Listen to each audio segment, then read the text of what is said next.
Hello, welcome back to the Mr. Arsenal podcast, another match day Watchalong. And tonight it's international night. It's the England Internationals World Cup qualifiers getting underway, ready for 2026 in the USA next year. Obviously, this England squad hoping to do what the England squad back in the 92-93 season failed to do, and actually qualified for the World Cup to go to the USA. And also the added bonus tonight is our new England manager is making his England managerial debut at Wembley against Albania. It is Thomas Tuchel's first game in charge since he was appointed back in the back end of November, I think it was announced, and then obviously he's officially taken over since New Year's Day this year. So I thought, you know what, no, Southgate's gone. They've gone and got an experienced man in Thomas Tuchel. Keep calling him offline. Keep calling him Tommy Tuchel. Offline. Tommy. But yeah, I got used to saying Thomas Tuchel and being professional and all that. So I thought, you know what, his international, his debut. Let's see what he's got to show. Basically, it can't be any worse. Famous last words to everyone. Can't be any worse than Southgate ball. Let's be brutally honest there. And we've got the added bonus from an Arsenal point of view tonight. We've got two Arsenal players starting for England. One of them making their international debut in Miles Lewis-Skelly at left back. Obviously, the other is Declan Rice, obviously. Team news, as I say, obviously by saying that, is in. Here is the team news. Pickford in goal. I mean, going by the four goalkeepers he picked, that was going to be the case, wasn't it, in terms of him remaining as the number one choice. Cole Walker starts at right back as the experienced head. Yay. I don't know. But anyway, again, there's been we'll get into the actual squad itself as well as obviously Declan Rice, as I mentioned. Well, Konza plays as Aston Villa centre back. He's playing centre back alongside again another one making his international debut, Dan Burn. And as I've mentioned already, Lewis-Skelly playing left back. Then we've got a midfield, I believe it's a midfield three of Jude Bellingham, Declan Rice, and Curtis Jones. And then making his first appearance, not only starting his first appearance for England in over a year, Marcus Rashford back in the England squad and starting tonight on the right, I think the right or left hand side. I wanted to do. Foden's gonna be on the other side, and Harry Kane down the middle, and obviously Harry Kane keeps the captain's armband for now. And on the bench, we've got Reece James with the number 3, so I'm assuming he's going to be the backup left back, which again is a Southgate thing, so great.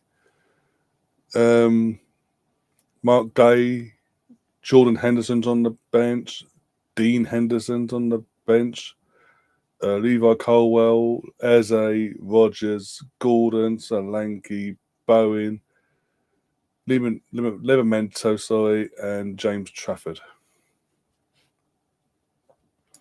Let's pop into the chat quickly. So what you've got to say. Catherine says hello. Saying hello. Can't be good as well. Evening, happy Interlaw Friday. Yep. Okay, we'll get back the way, and we're back to fucking 9 more games plus the Champions League. Gav's in the chat says, also, I'm glad you was under the weather for our game against City, and you couldn't do it. Yeah, I bet you bloody are. The one game, I'm like, I'm not feeling it. I'm not up to it. Oi, Twinkle Toes. Where are you getting this crap from? Yeah, you happen to lose the first game of the season. You lose in all competitions all season, and I'm bloody ill. Hey, but I will say this. I was on a big screen for this one. Bring this down, make myself bigger. It was an ex-Arsenal player that fucking ended your unbeaten run. Have some of that. Have some of that. You had to lose at some point, and yet you lost to a new. I won't say new manager. He's gone back there. He's interim as well. But City went at the weakest, basically. Really, when City were at their weakest, you're not taking advantage of it. Spare me a second, guys.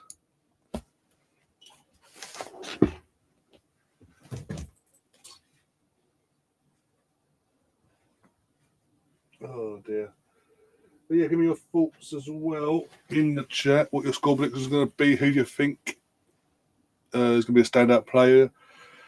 And also, in terms of the debuts, do you think they're going to have a good debut in terms of Lewis Skelly and Dan Burn? And yeah, just also in terms of the team lineup, is there anyone you would have rather started instead?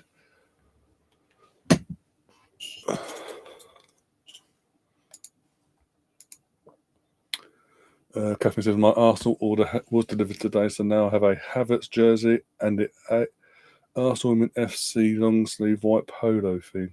Oh, okay, I don't know, because the latest merch just dropped, basically.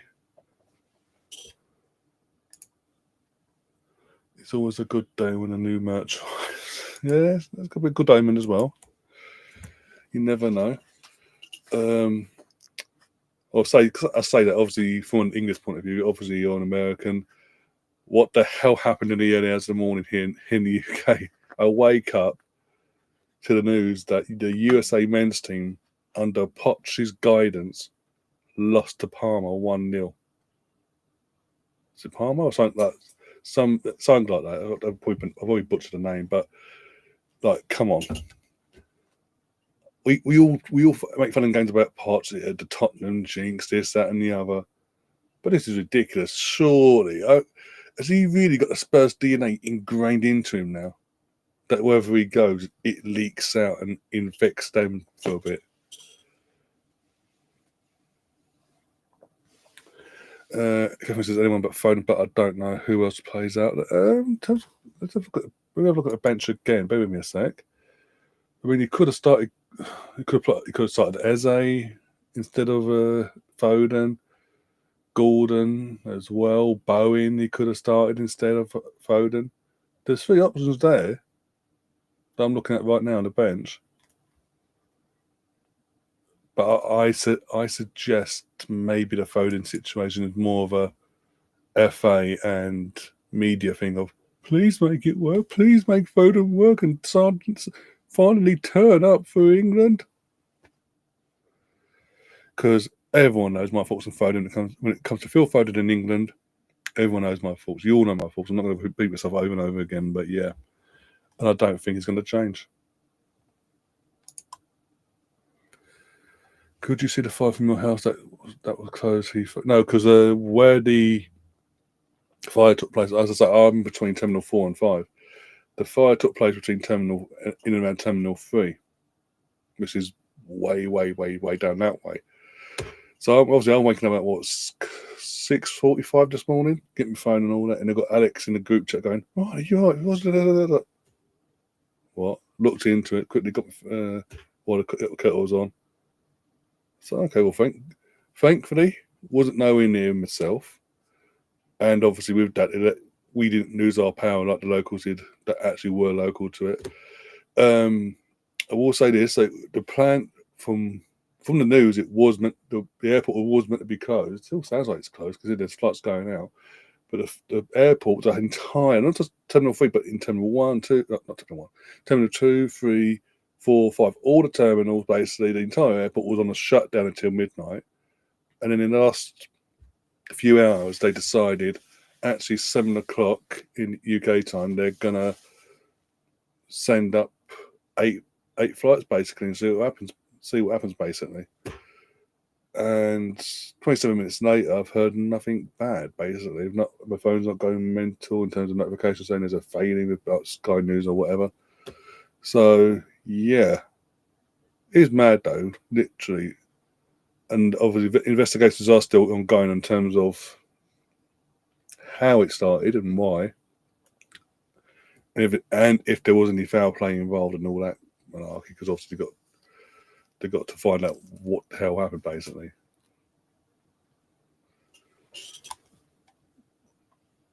So no, I did see. Obviously, when I watched I put Good Morning Britain on, and on the hour they're showing footage and this, that, and the other, and videos that have been sent into them from social media, from people from locals that are nearby to that incident, and yeah.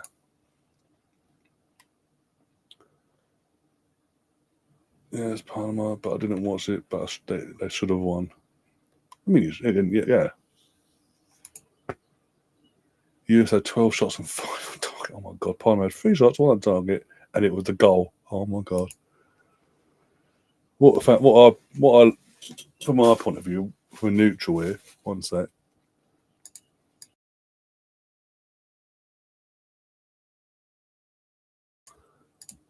What I found funny was the goal scorer literally scored and off he went, and straight away, no planning behind his celebration because he just scored and bombed over the advertising boards, climbed onto the this platform where Henri was doing punditry for the CBS, I believe it was, and basically the entire team then jumped up and got involved as well. Oh dear, what's up? Letters on the screen. The assistant coach to Albania, the assistant to Arsenal, former fullback Silvino. Just to add that one there, more Arsenal spice to this fixture. Why not?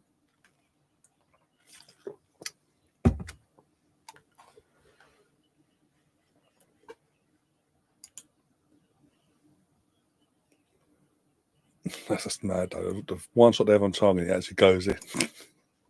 I've got to laugh. I'm sorry, I've got to laugh because, like you say, even though I know men's US football, soccer, whatever, isn't deemed the be all and end all in American sport, but with the players you have, the coach, your head coach you've got, he should not be losing to Panama, whatever you pronounce their name. You just can't. Especially when you're meant to be, especially when you're part of the main co-host of a trio hosting the World Cup next year.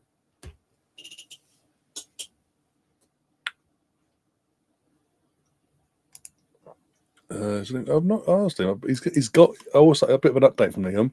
He has slowly started getting better throughout the week. I've not seen his WhatsApp or anything, but yeah, he's getting better. So he will be back for definite next week, and there's more stuff to update you on as well concerning Liam and shows that are finally coming back after a overextended break. But so we say. Oh, that one. Oh, I'll see if he's available. He might not be available. He might be on dad duty tonight because obviously he's other half work. I don't know what her shifts are, so he might be on dad duty. So I don't know. He probably watch the game, but it won't come on because obviously, I'd say I'm probably on dad duty. Always out and about, one of the two. Or he's still getting the last of whatever he's had out of his system.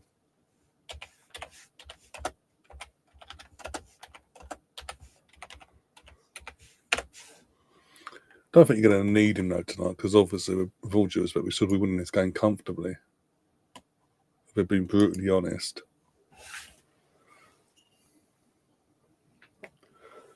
Oh dear, we're back.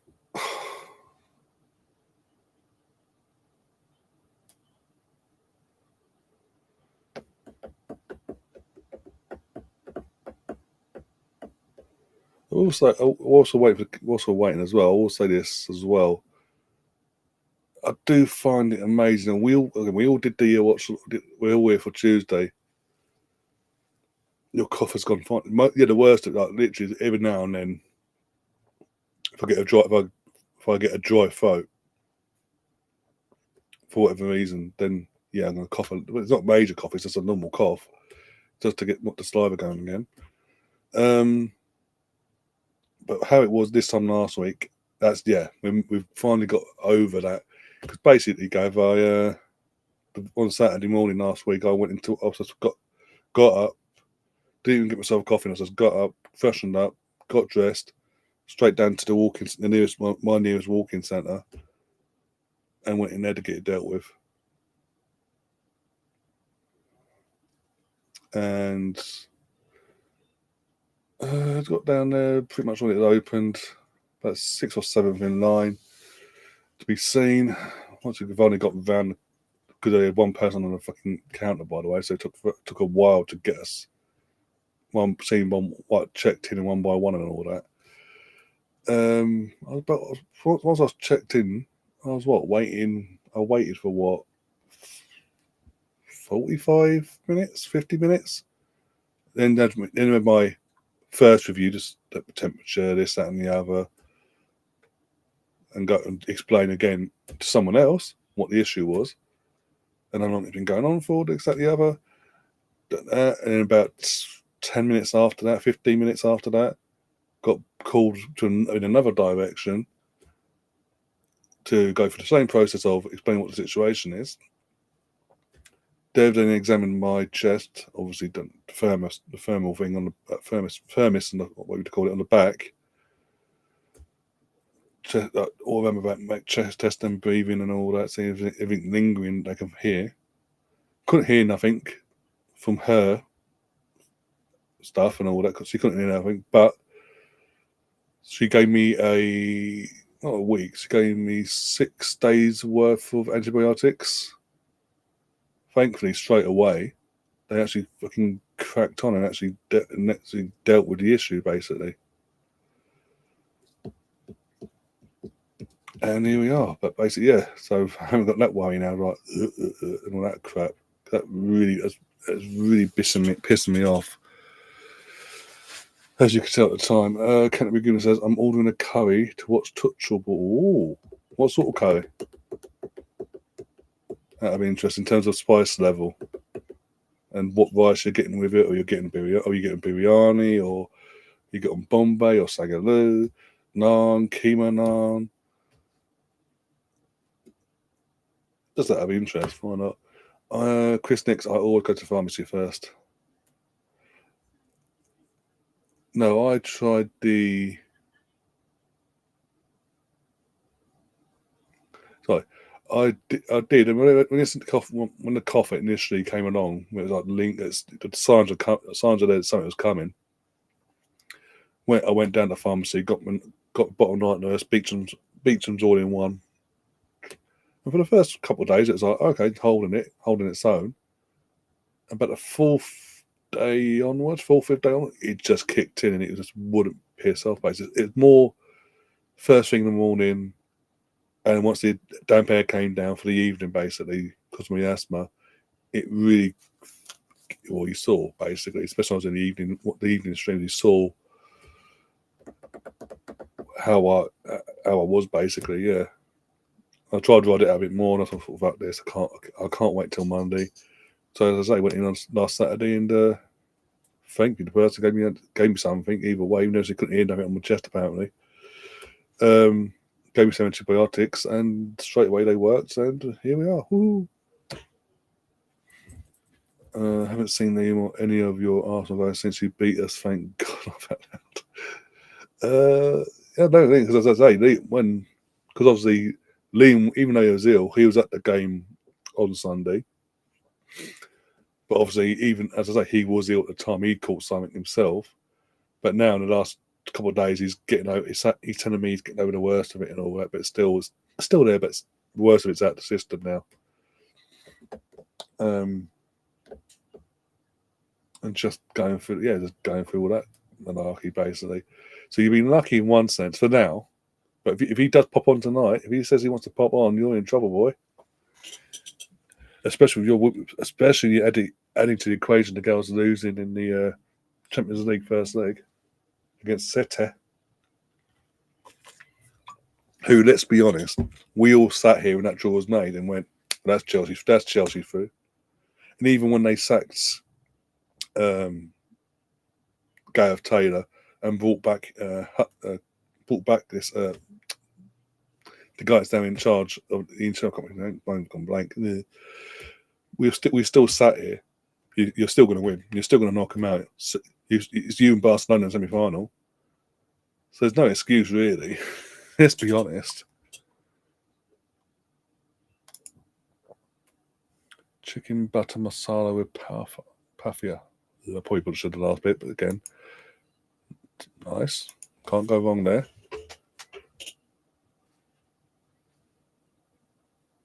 If you'd come and said Korma, I'll be getting Tom in here. Even though he's company live. Tom, get your ass over real quick. Wait, you come on. Go lay down. Go chill. You slept all day. Just relax. Relax. Well, that's stay at the bisque. Teams are looking to. It looks like Albania's team anyway. The Albanian team's getting ready in the tunnel to come out. Obviously, England mascots in the tunnel as well. They're waiting for the England team to. They're waiting for the England team to come out basically, but we'll see what happens there.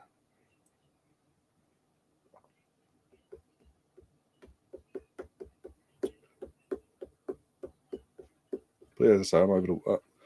Thankfully, over the worst of what I had.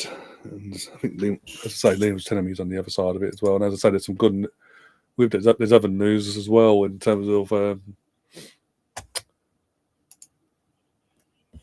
I say along. There we go. The players going into the tunnel now. Can't stand Korma and Tikka Masala. Korma's just pointless for me. Korma is literally it's basically a coconut sauce covered in whatever meat or fish you put in with it, basically. All the glamour of Albania. Albania managed by an Arsenal, I won't say legend, but an Arsenal player, former Arsenal left back, by the way, in Salvino.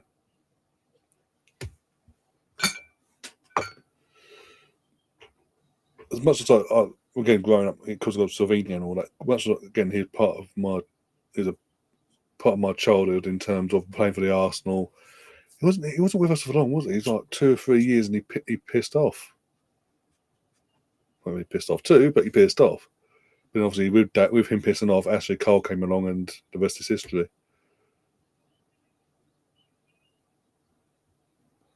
Oh, I'd never had it in the first place, Stefan. Thankfully, if I'd had that, trust me, the streams I was doing whilst I was coughing and blurting away the gaff, I wouldn't have been able to do them sorts the length of them streams without having to, Touchstall not singing the national anthem is going to want. Of course it bloody is. I mean, the fucking Irishman. There was an interim charge. Fucking Nick Arsley didn't do it. He got fucking backfire. He got the backfire he got, and he's fucking Irish.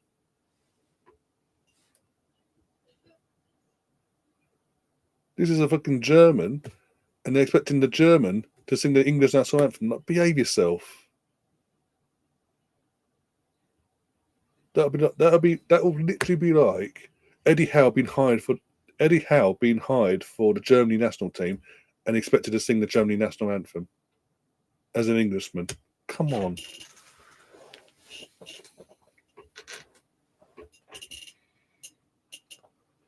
It's really squeaky. We get some WD-40 on this chair soon. We've got the Albanian anthems at the moment.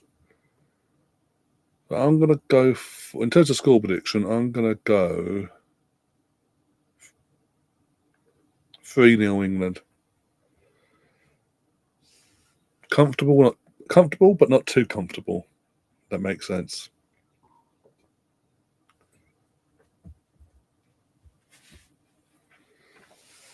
What are you doing? Are you that tired? He was throwing yourself over the place.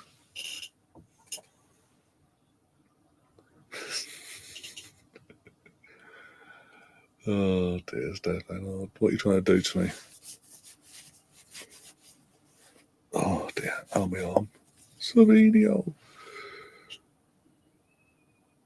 Even though Salvino has aged, you still recognise him from his playing days. In terms of his face hasn't aged in the sense of considering how many years it's been and how old he is now. Yeah, in terms of obviously the grey hairs and all, but in terms of his face, you definitely recognise, if you're obviously of my generation or whatever, or older, you definitely recognise him from an Arsenal point of view.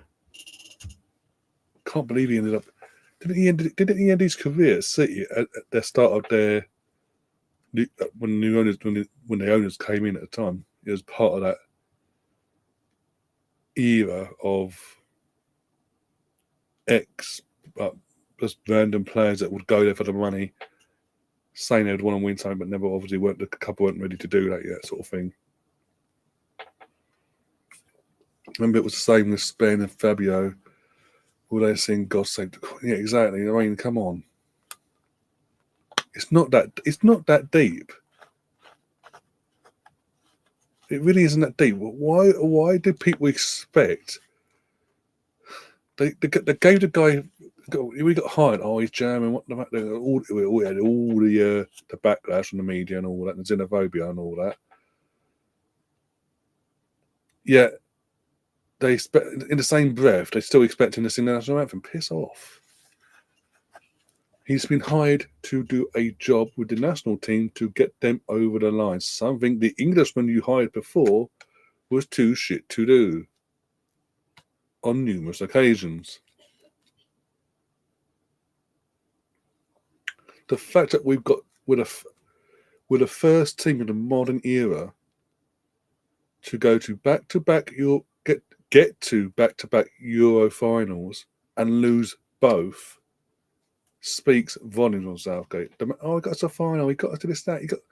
Did you ever get us over the line? No. Did we raise our armpits of any trophies? No. But let's give him a knighthood. Let's name a station after him. Go to Southgate Station until further notice. Fuck off.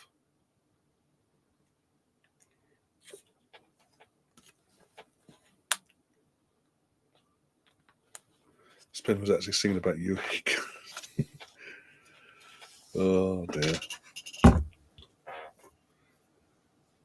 You say singing, I say thinking.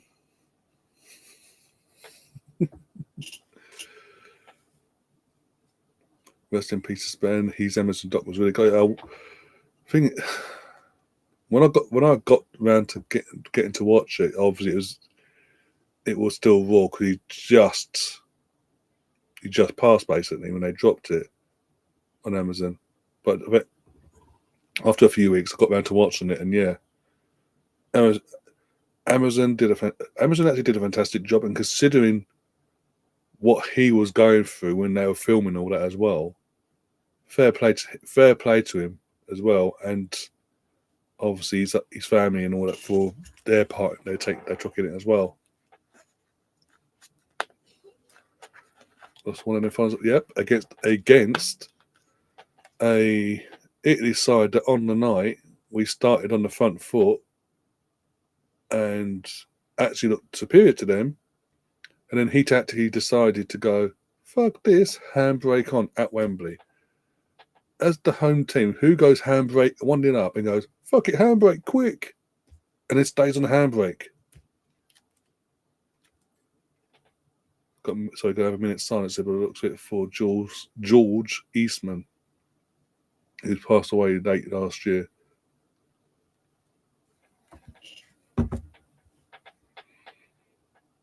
There's pauses and pause instead. Again, sometimes I'm going by what I'm seeing.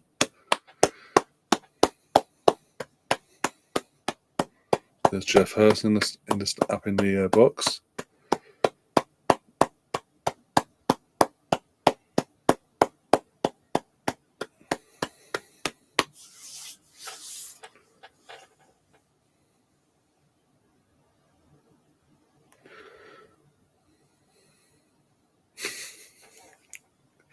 Oh, of course you take it that way, Stefan. Bloody hell.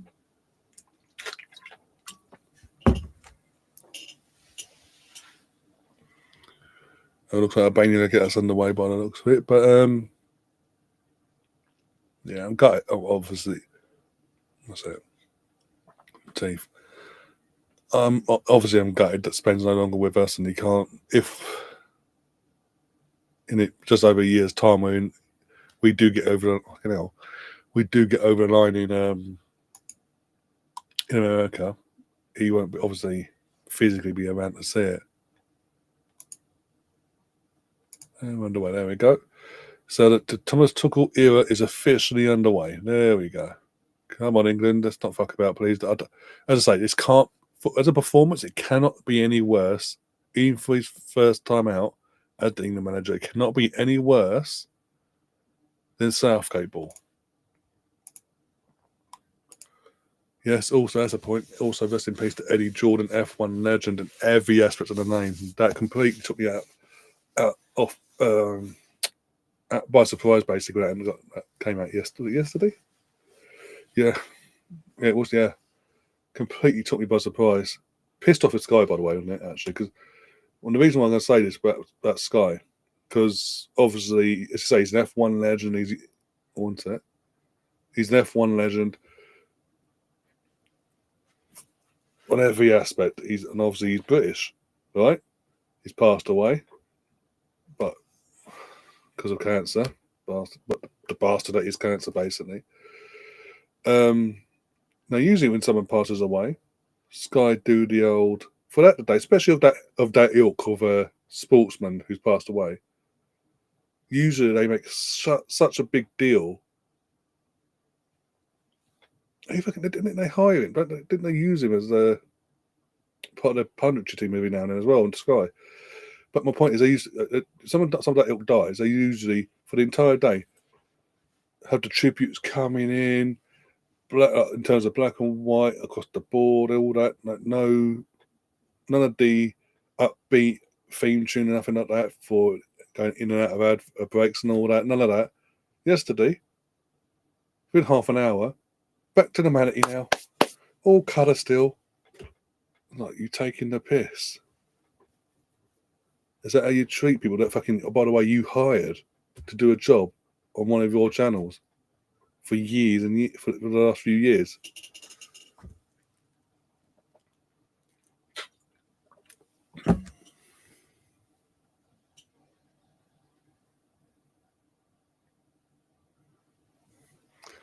New man being the opposite word there, Stefan. Just saying. Oh, scoreboard back. I'm going to get the scoreboard back up now. There's the one thing about Restream, you have to mess about a bit more.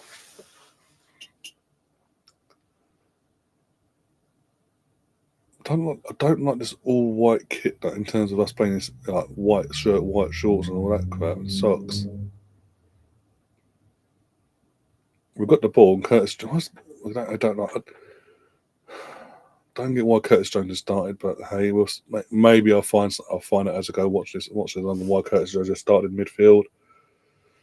Foden's got the number 7. Of course, Foden gets number 7. Of course, why wouldn't he? Tell me that's not an FA thing. We've got to make it work. Give him the David Beckham number. Maybe it'll inspire him. I'm sorry. It comes to Phil Foden. I'm just not convinced. When it comes to on the international stage, I'm not convinced he can step up. All well and good, well, apart from the season, in the last couple of years gone by, it's all well and good having them moments for your club, surrounded by world-class talent all over the gaff. But when you're meant to be one of the main men for your country, it's a different matter.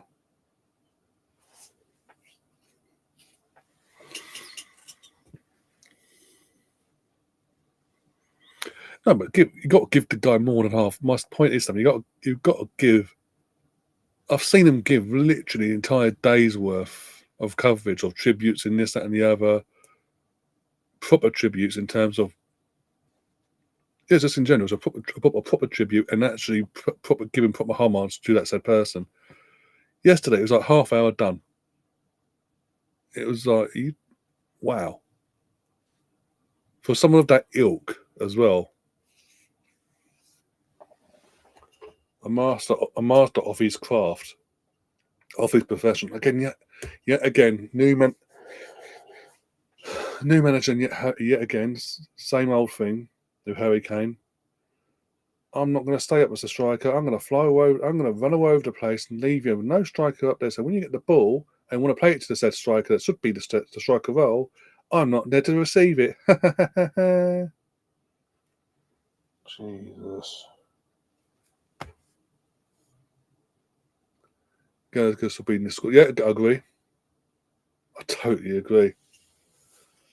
I don't get how Jordan Henderson gets picked over Gallagher. I don't get it. Oh, but experience. He wants to be in the World Cup. No. We cannot go to. I don't care what anyone says. We cannot go to the World Cup if we qualify. I assume we qualify, obviously. We cannot go to the World Cup next summer with Jordan Henderson in our squad. Even as a squad player, it cannot happen. Once he went to Saudi in general, he should have been forced into retirement from the international side of things. Oh, but he left after 6 months and went to Ajax. And yeah, even then, he's gone to Ajax. He's fallen out of after fucking fan base and media back in January. So it's like, it can't be all that fucking fame, Debbie Dozy.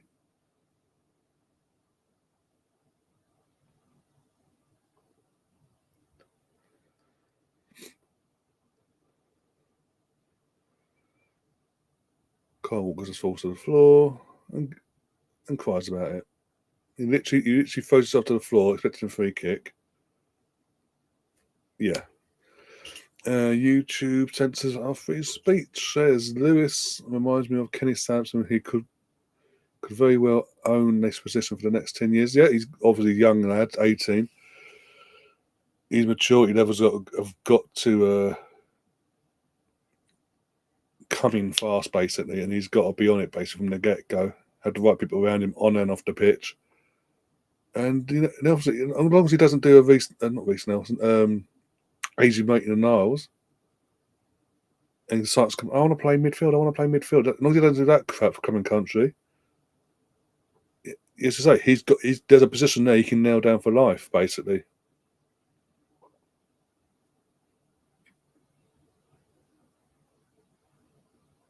It's all down to him now.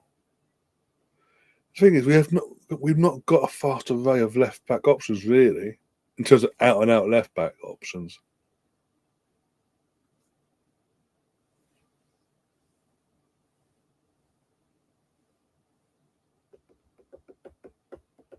Most of Tommy football is a set down standard. Yeah, most of it is. I mean, was it France last night losing to Croatia 2-0? That was unexpected, from my point of view anyway, because again, Croatia's just an agent. It's an aging squad. Again, there might be a couple players where there's bleeding a younger player in that position because one player's had to play in that position before, it's retired, and but it's still an aging squad. I will say this: if Croatia do qualify for the World Cup, I do think it'll be a much more balanced squad in terms of average age. It won't be one of the oldest. It'll be a balance of experience and the next generation coming through, basically. Getting them ready for the Euros in 3 years, or by then 2 years' time. I just thought this game finishes 0, England 0, Albania 1. Who can forget San Marino? 1-0 for 27 minutes. Yeah. What the fuck was Stuart Pearce thinking with that back pass? It's Uruguay versus Argentina tonight, 11 p.m. That should be. Yeah, it should be. It's South America. I think it's the top two in the qualifying as well. Going into this international break, the top two in the South American qualifiers going toe tonight. No, there's no Messi either. Messi's had to pull out, hasn't he? So there's no Messi in the Argentinian squad. So it gives it a bit more balance in that game as well. Gabriel played right yesterday for Brazil. Got a yellow card now. Has too many. Can't play. Yeah, so he's coming back early. Ellison on the other hand, Ellison's returning it, but he's head injury. So basically, concussion protocol. So he might even be out for the first game back in the Merseyside derby. So he might have Cadio in goal for that one. Go on. The final third there. Okay, start off not too bad first 10 minutes. Got the possession, and obviously just a bit lethargic when it comes to the final third bit in terms of what no one's making a run off the ball to try and force something to happen. It's like, and the player on the ball's like, I'll have to go back then. So but it doesn't help when you're captain / striker in Harry Kane, who's meant to he must be getting told. He must get told by Thomas Tuchel before the game. Stay up top. Stay in the striker position, you prick. Look what we did together in Germany last season at Bayern Munich.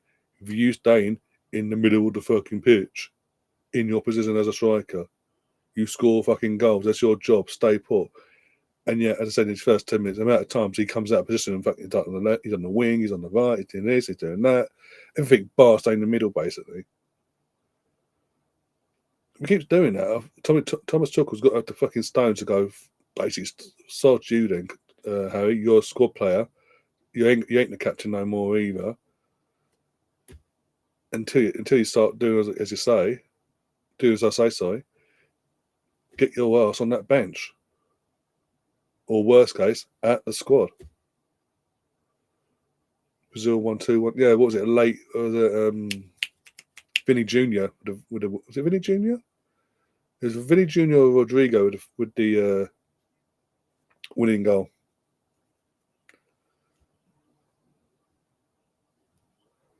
If Ukraine don't qualify, Zelensky's going to a world tour to ask Premier to do his pants up.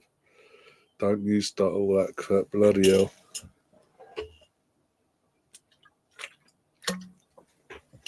Yeah. I think in one sense he'd be relieved, doesn't it? Go on.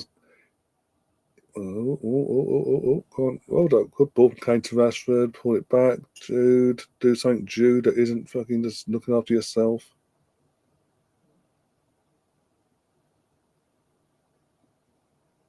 Vinny Jr., that was it, yeah, Vinny Jr. That was one of the two Madrid players.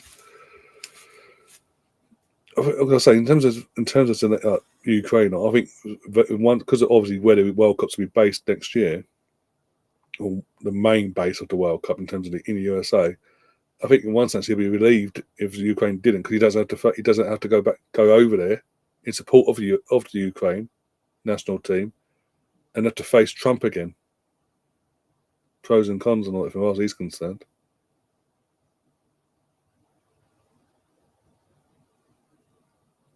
Oh. I don't apologise. You're not saying nothing risque either in terms of OTT or anything abusive or anything like that. It's you're having a bit of banter, basically, in that sense.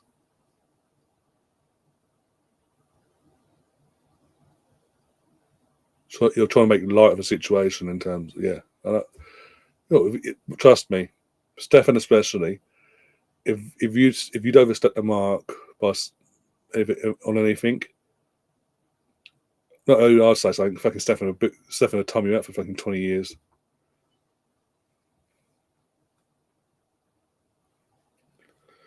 And then he took his sweet time to exit after being subbed, and could have gotten a yellow card had Rafinha pushed him off.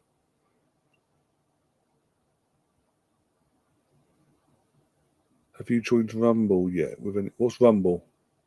Then you have to explain that to me. I don't have a clue. Something I'll look into later. If you explain it a bit more, I'll look into it.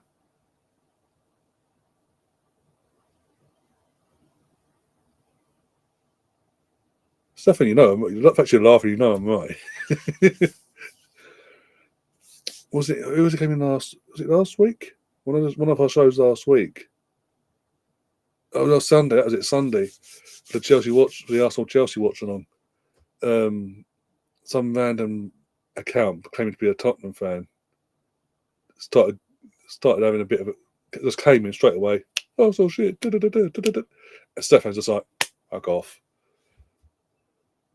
You get the whole day out of here now. Ball in. Poor ball. Rumble is the new YouTube. I'll look into it. I'll have a look when I get offline later. Rumble. Okay.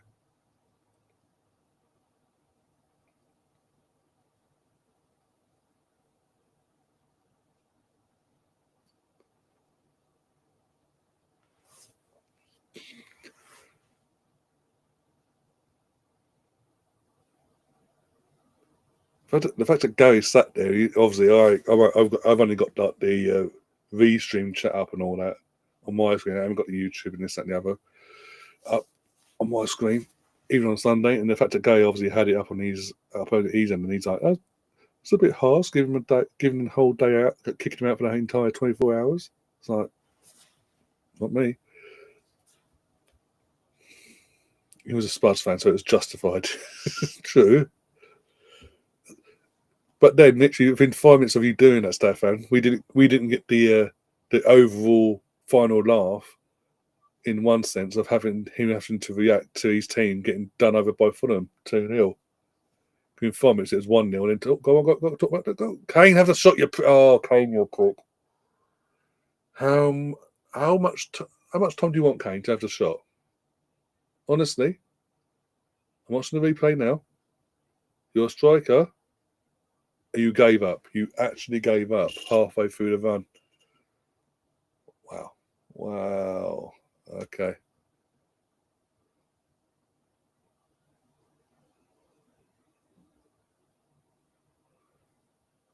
I'm saying that England beating Albania 8-0 in the 80s.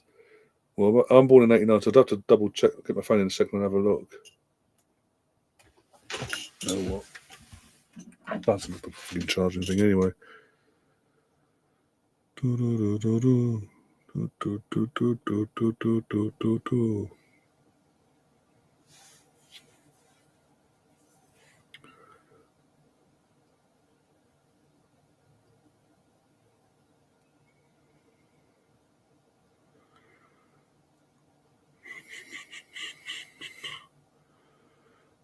I think it was Pete the Spud in Love Disguise, yeah. In disguise, yeah. Wouldn't surprise me with Pete, to be honest. I've seen Pete for a while, so it wouldn't surprise me, actually. I will say this, though, all things aside, it is a bit... It does get a bit mind-numbingly dull when so-called Tottenham fans come in and they come into the chat occasionally, and the only thing they ever say, they won't have a discussion with you or nothing in terms of if you're doing a Watchalong like this or Arsenal or whatever. It's Arsenal shit. Like, you got any other words in your vocabulary that you could sort of bring to the table or get involved in the chat and have a bit of a laugh or whatever? Arsenal shit. It's like, it does get mind-numbingly annoying.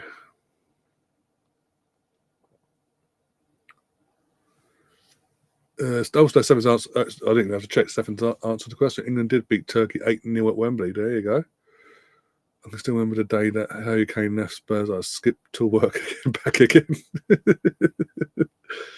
It's been rapidly downhill for the Spurs ever since. Was it ever uphill with Harry Kane? I mean, his goal. What did his goal? Yeah, he's at all-time highest goal scorer. Go on, Lewis Skinny, yes! Lewis Skinny on his debut, yes! My fucking left back, scoring, doing what Harry Kane refuses to do 2 minutes ago, puts the ball in the back of the fucking net. Thank you very much, my Arsenal lad. On his debut, not just his England debut and this, that, and the other, his home debut at Wembley. Come on, England. My head ender. There we go. Declan Rice, the Arsenal connection, linking up at the end there. The final congratulations. There you go. What was that? Jude with the ball. What a ball from Jude. Literally just first time finish as well. What a first time. Yes. Have some of that stick in your pipe, or you hating pricks. Oh, he's too confident. Oh, he's too cocky. Why has he turned up dressed like that on his international call-up?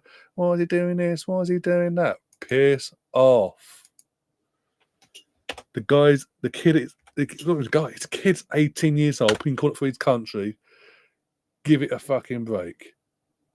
Embrace it. Enjoy it.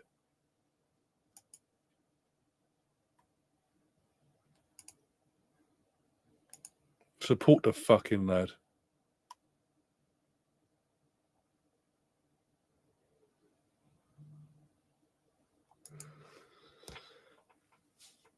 I told you for the next 10 years you heard it here first. Why are you am I delayed? Let's have a look. Is the picture fine tonight, by the way? Or is it a bit murky with everything that's going off with FIFA and all this? Is it a bit murky? Let's have a look. I wouldn't say I'm delayed.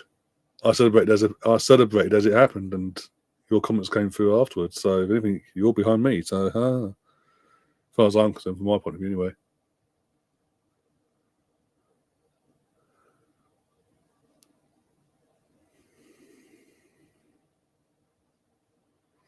No, Stefan, I'm sick of it. I'm sick of fucking it.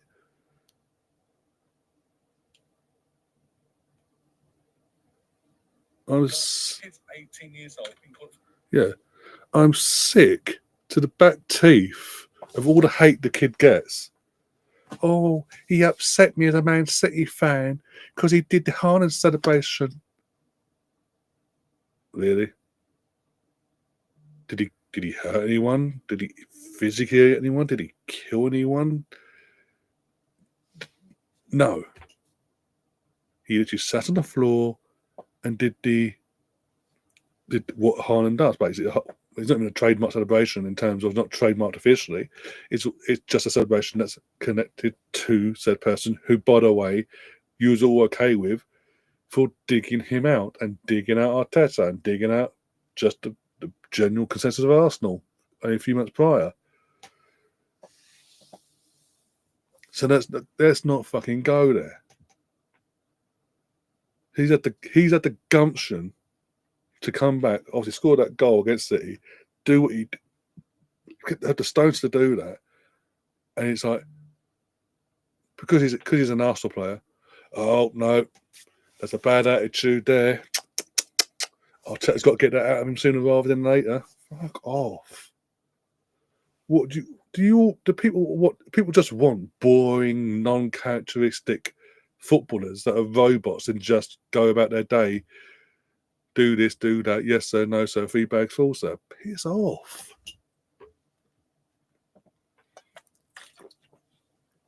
And again, this season he's been performing well for his club.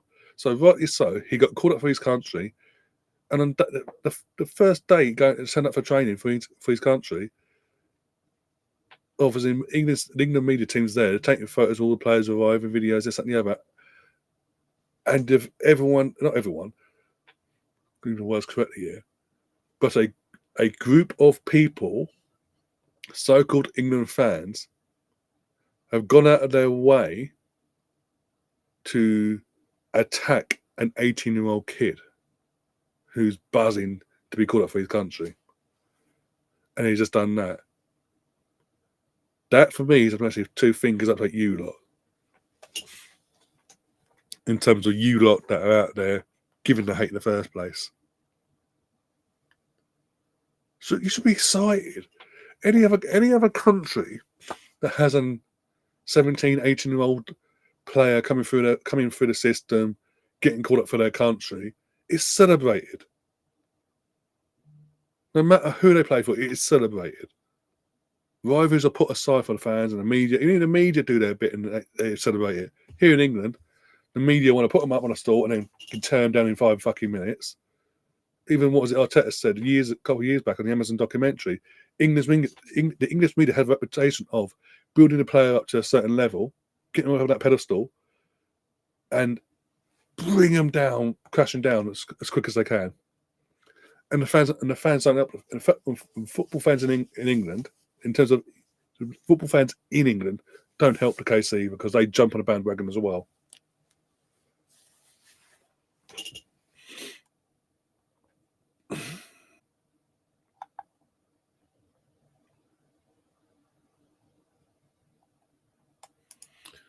He's just wearing normal clothes. It wasn't nothing outrageous, nothing like that. He's just wearing. I'll show you at half time. He's just wearing normal attire. It wasn't nothing flashy or anything like that. Oh, he looks a bit cocky. What the fuck's he wearing? Behave yourselves. 49, Lewis Skelly. Oh, he's got unlucky Rashford. 49, I say. 49, Lewis Skelly. Play football the Arsenal way.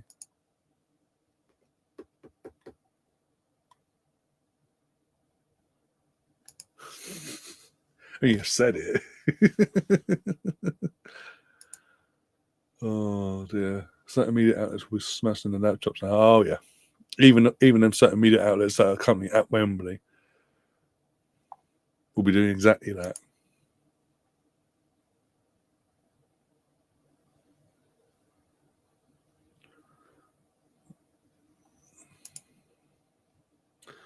I remember Arsenal not paying Ashcole an extra $5,000 a week to match an offer from Chelsea, and we lost him when he was our number one left back. Oh, not left back, left back in the world, ahead of Roberto Carlos. 7-year contract now. Well, the fucking wake up, lads. There's talks of obviously Arsenal giving him and Ethan Owen have been holding talks with the club with both respectively 5-year contracts or long-term contracts, when you call them.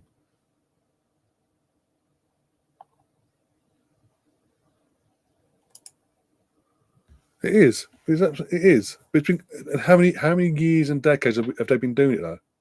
Years and decades, even before my time, before I was even born, they were doing all that crap.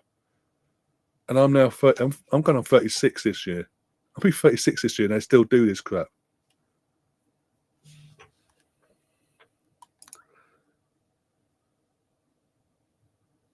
Oh yeah, of course it is, of course. But again, it wasn't nothing outrageous. It wasn't over the top or in your face or flashy. And it's just what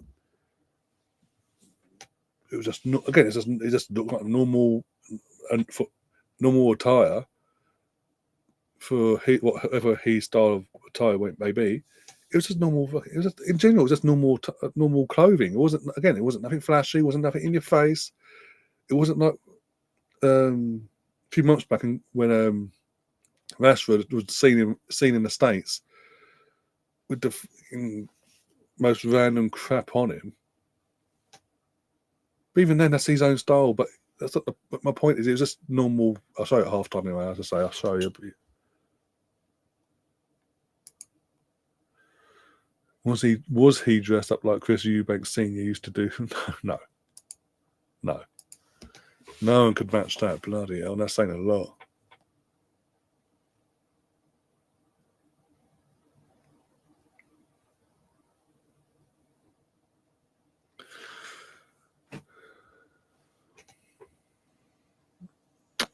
Build them up and knock them down. Brian Clough and Gazza spring tonight. Yep. Again, there's a reason why Brian Clough never got offered the England job, because of the character of what he was, and the FA knew they couldn't control him.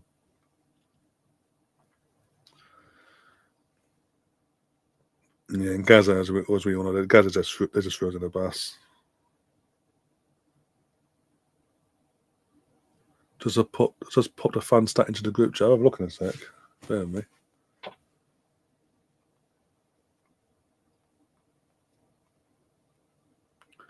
Got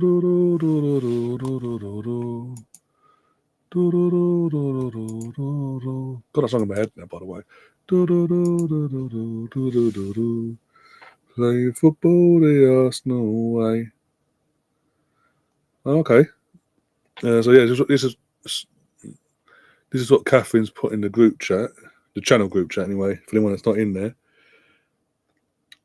From Op to Joe on Twitter.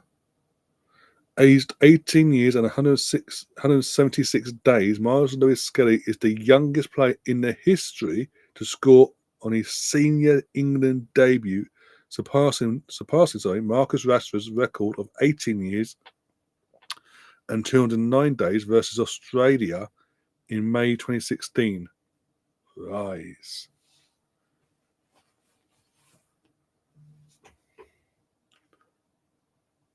And I guarantee you, no matter what happens in this game now, we could go on to win this game, as I say 1-0 or whatever, 2-0, whatever. He could have a really, again, the rest of his could be really good. Them same haters and pricks out there that have been slamming him all week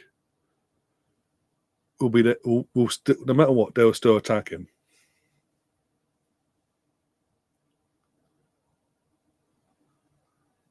Clough was the Donald Trump of his day. I won't go that far, but he was outspoken. In terms of outspokenness, yeah, I'll give him that. But Brian Clough was he didn't say things to the fact, like, he didn't do things to the camera. It's just what he behaved how he was normally. He didn't take no crap. Whereas Donald Trump, he's not like he won't take the crap, but he's just showed up for he's just showman for the cameras basically.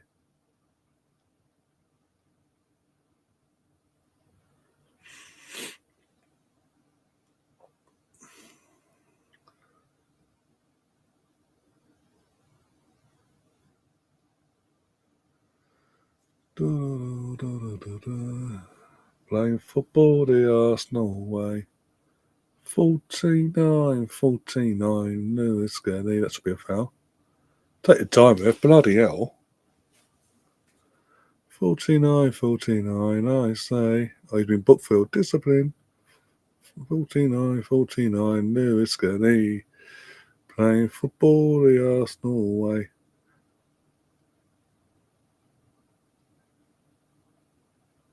By the way, the Albanian captain's being booked, and he's going, but I'm the captain, you can't book me, I'm not allowed to speak till I've got the armband.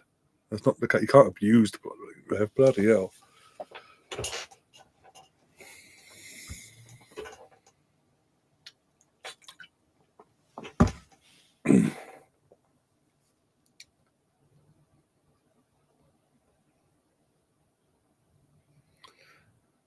Come on, lads. I mean, possession-wise, from a possession point of view, not being too bad. It ain't been too bad. It's just the attack, because the Hurricane won't stay in his fucking position. The attack is just not getting the service it needs, basically.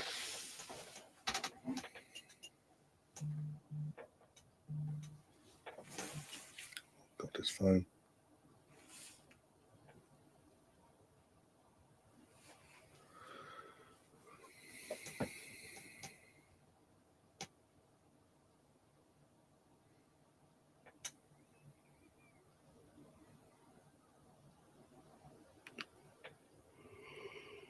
Oh dear. Oh, Rashford's on the attack on the wing. He's going to cut in. Oh, Jude, go on. He didn't go. The keeper got the foot to it at the end. Kane's just been Kane. And what's happened there? I'm assuming a free kick's been given to Albania for something. Let's have a look. Yeah, keep it to the knee. It's got good goalkeeping. Got to give the goalkeeper his due there. But made himself big, got his body in the way. And Hurricane, just a typical Hurricane thing. Hits and hopes. And gives away a fucking free kick, the idiot. Right.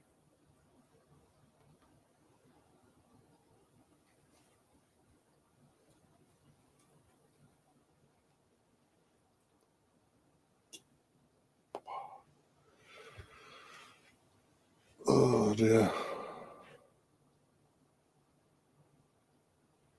Out of interest, YouTube censors, where are you from exactly in terms of country and area, basically? If you're living in England, where in England, or if you're American, where in America? Out of interest, this makes a conversation while I was waiting for something else to happen in this game.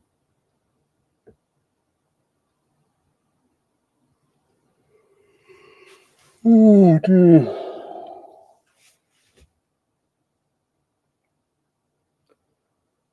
Still, I'm just saying how it is. I'm just saying it how it is. The guy who's our captain didn't turn up for his country at all at the Euros. In any group stages or any knockout round, didn't turn up. In the final, yet again in the final went missing.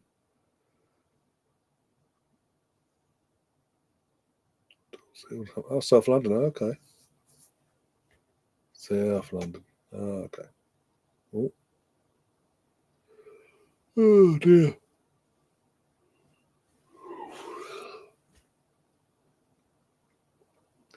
But as I was saying, doesn't turn up for the fact that he was our captain didn't turn up all tournament, and even in the final went missing to the point where Southgate just hooked him off with what was it, 20 minutes to go, something like that.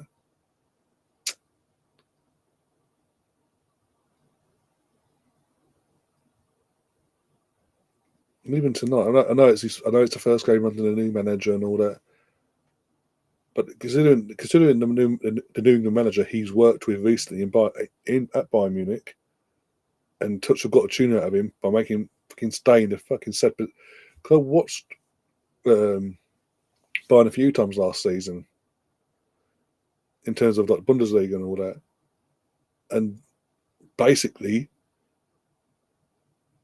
Harry Kane was told to stay in the striker role. He stayed there, and obviously with that, he was scoring fucking goals. It just seems, and you think Tuchel that it's like a switch in Harry Kane's brain that just goes, I must stay, I can't stay here. I must go and help. I must. When I say help, I must just get in the way of everything and make things worse for everyone else.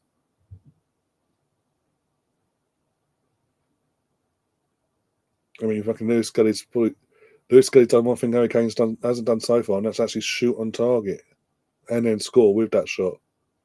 So let's be honest, it wouldn't be a bad idea. But then again, saying that, do you trust Harry Kane to actually defend? That's the main question.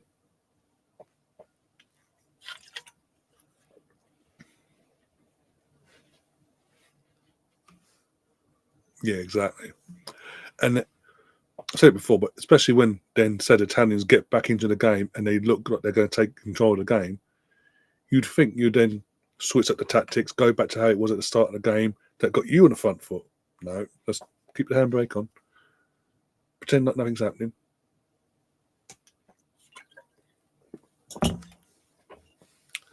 And then throw a kid under the bus, like he did with Saka. Still getting experienced players to take the penalties. Oh no, off you go, Bakayo.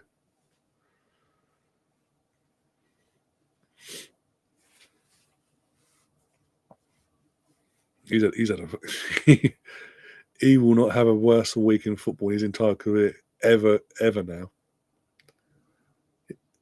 No, sorry, what was it? He won't have a better week in football in terms of Dan Burn. Oh, I mean, got the England call up. Days later, wins at Wembley for his boyhood club in Newcastle against Liverpool on Sunday, and now is making his England debut literally 5 days later. Not a bad week to have, is it?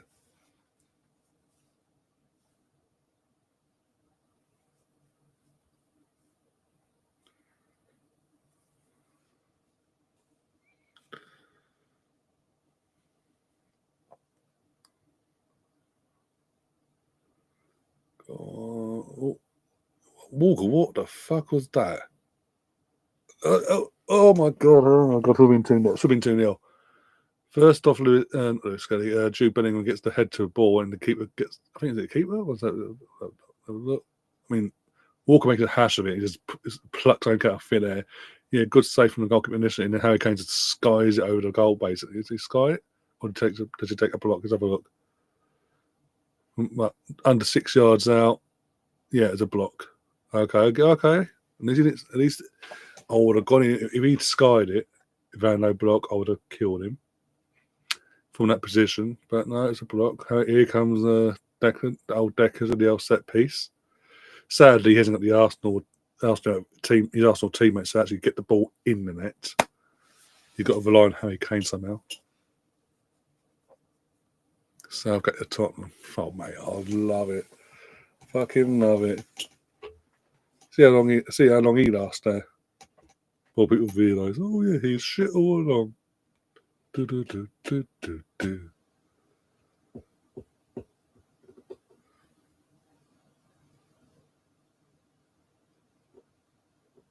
Another corner. Dan Burn attacked it. I think it's another corner. Yep, another corner. Behave yourself, Gav. Behave yourself. Cheeky prick. So how's Chelsea doing? Men and women? How's their week been so far?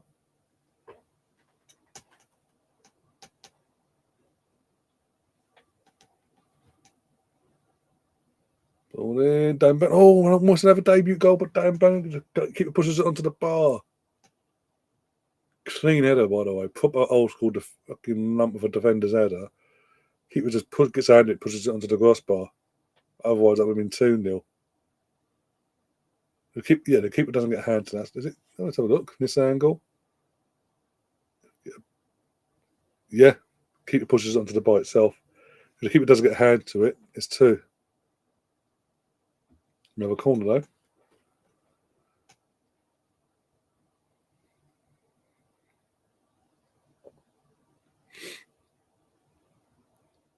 Come on, ball in. That was a very high ball. Bloody hell, no one attacks it, though. Dan Burn puts it back into the mix and no one attacked it. Okay, oh, Lewis, let's get back. Well done. Well, I don't know why the players like Lewis Skelly are on the right hand side of the pitch, but still.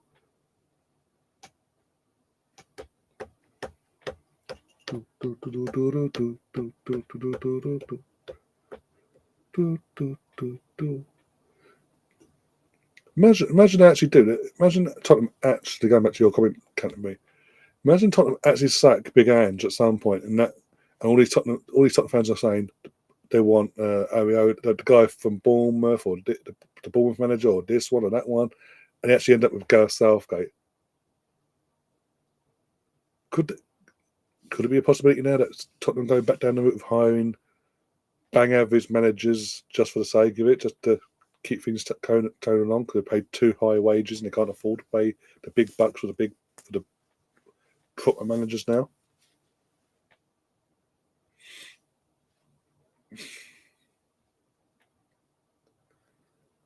Stefan, behave yourself.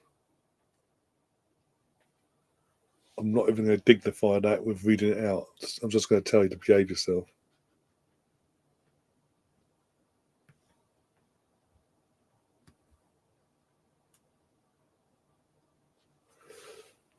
Come on, let's got something. Oh my God, what was that? He asking for a free kick. You're getting a corner. Oh, well, I assume you're getting a corner. One sec. No, you fucking didn't even touch him. He's gone for the challenge, yeah, but he didn't touch her or the ball. Hands to try. No, of course he was. He just went, "Oh, Premier League club wants me. I'm basically I've got no challenge here. Go Premier League, it's a bit more challenge." I'll assume that the way he's come down from Scotland to here. The way he talks sometimes, it's like he could just be him playing it up, his ego. But it's like he honestly believed he'd come to the Premier League, to Tottenham, and be able to do what he was doing in Scotland, in other clubs as well, but he's been at as well in his career, in terms of come to that club, win the league, and the domestic cups in this, that, and the other. But they'll be the nearest and best thing to City, basically.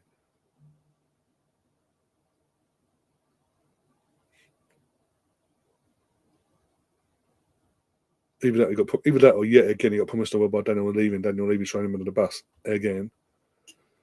But yeah, half-time whistle has gone. England 1, Albania 0. Miles Lewis Skelly, my left back, scoring for for England on his home debut, on his debut in general.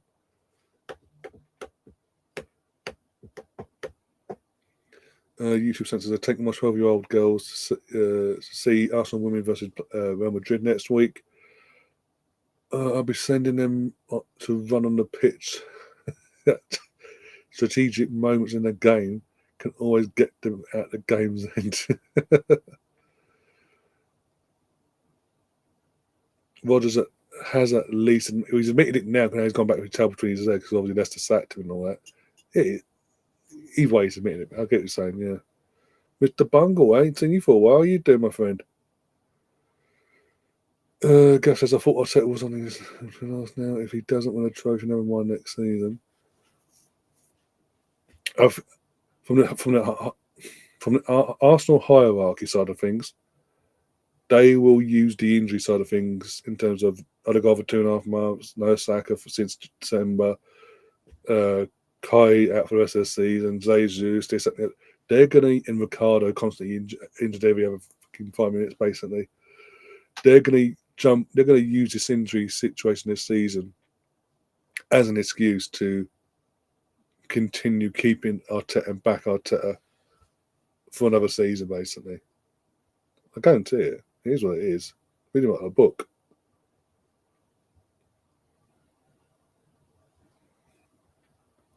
They won't get rid of him in this. They won't get rid of him in the summer. Not because of the situation. They just won't. In terms of injuries and all that, they just won't. They'll use, as I say, said injury crisis as a reason to what potentially why things didn't work out the way they did. But it's always next season sort of thing mentality.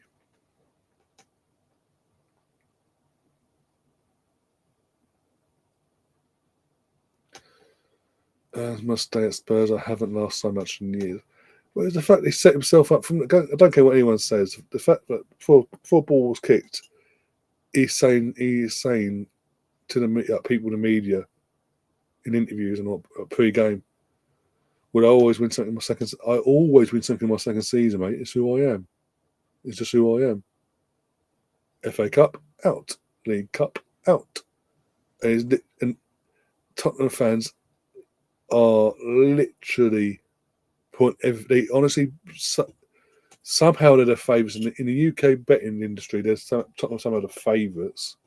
Well, they were the favourites at one point to win the Europa League.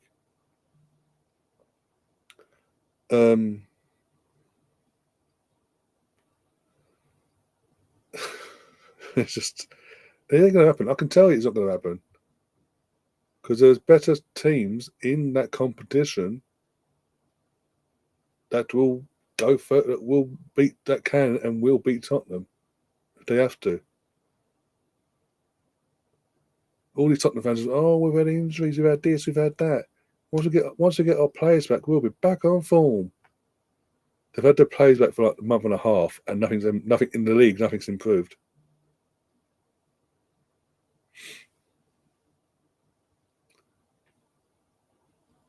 Chelsea spent $1 billion. Yeah, Chelsea. Yeah, exactly. That's the thing.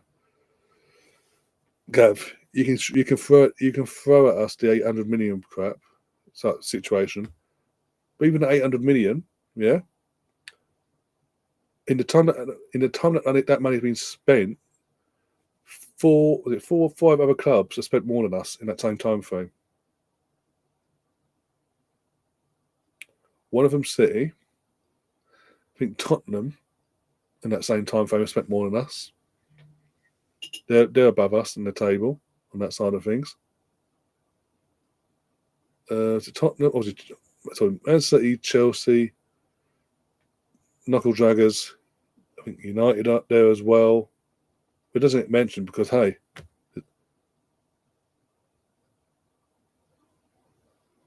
I think we're either above Liverpool or below them, one of the two. But it doesn't get mentioned. Only Arsenal's £800 million gets mentioned in that time frame.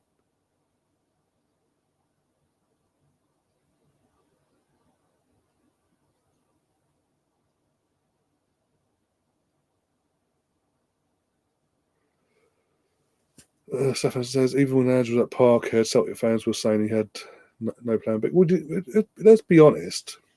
I get what you're saying. He doesn't. And then it's good that the bloody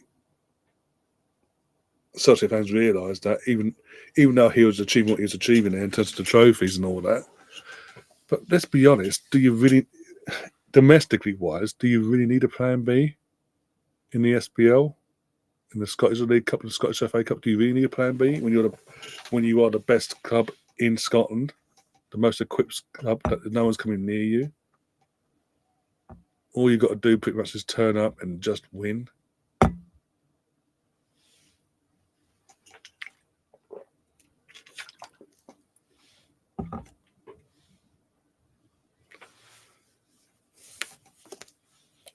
It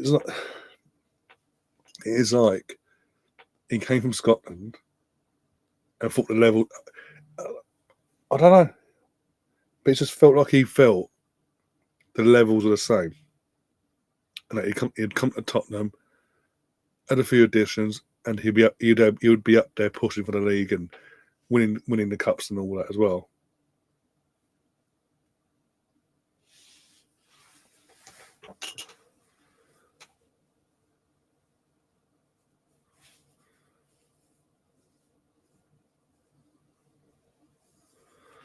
The Arsenal board need to back Arteta in the summer. 2 seriously big signings. Yep, because we didn't get one last year. We will be ready for a serious challenge at the Premier League title and Champions League. We are so close. We are. This is the frustrating thing for us. This is what frustrates us all from the Arsenal point of view, is that we knew back in May last year we were close, so close, and what we had to do. And if, for whatever reason, because Sesko LastSecond.com decided to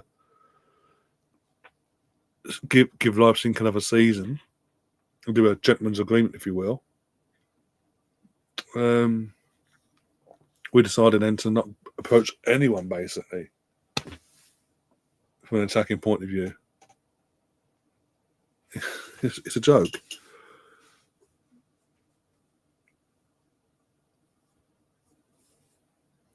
It is what it is, though. It is what it is.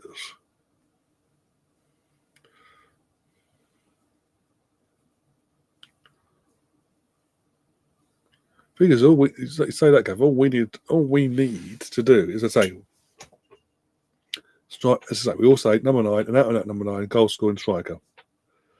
We need to get the striker. We need to get another left winger in to push Martinelli, or basically either push Martinelli to be the best that he can be, or overtake Martinelli's spot, basically, one of the two. And then with Jorginho and Partey expected to go in the summer for free, get players in to replace them two. One of them being Super Mendy. Hopefully, please don't fuck that up. Fucking hell. And another, basically, to bolster our midfield options and strengthen us in that side of things. Aside from that, and just depending on the outgoings defensively, maybe adjust that as well. Oh, and get a number 2 goalkeeper in. But in terms of actual starting 11 side of things, there's not that much needs to be done.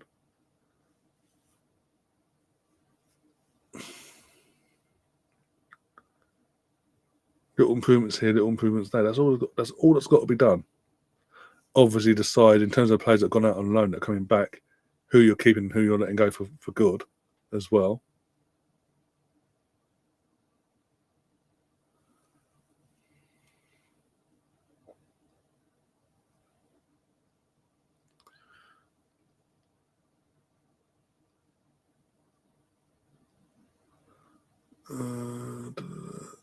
And Europa League final of Man United versus Spurs would be hilarious. Who would most win in that final?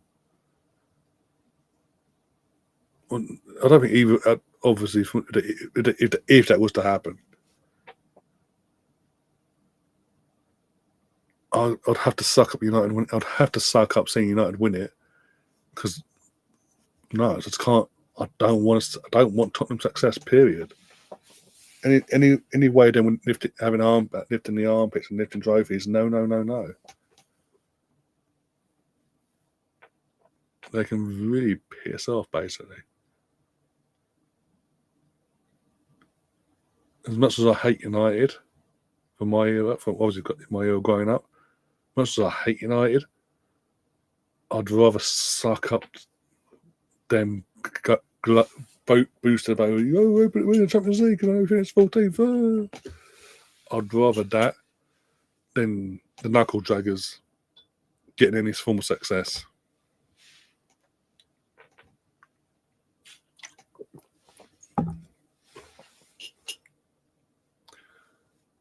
Chelsea will be doing their usual summer spending if it kicks a ball by them. Yep.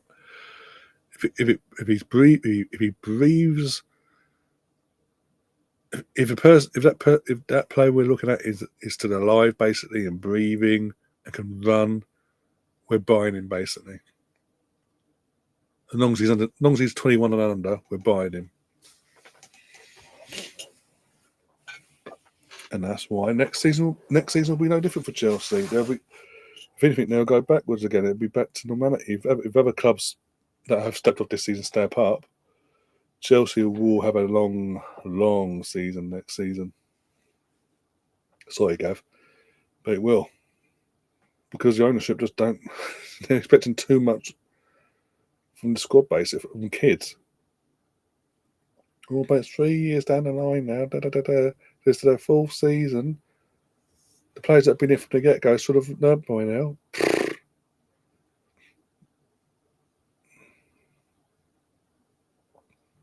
Mate, I'm going to put it this way. Tottenham and United have fallen off this year. Perfect opportunity in terms, and also especially with now officially having an extra spot for Champions League in terms of fifth spot for Champions League for next season.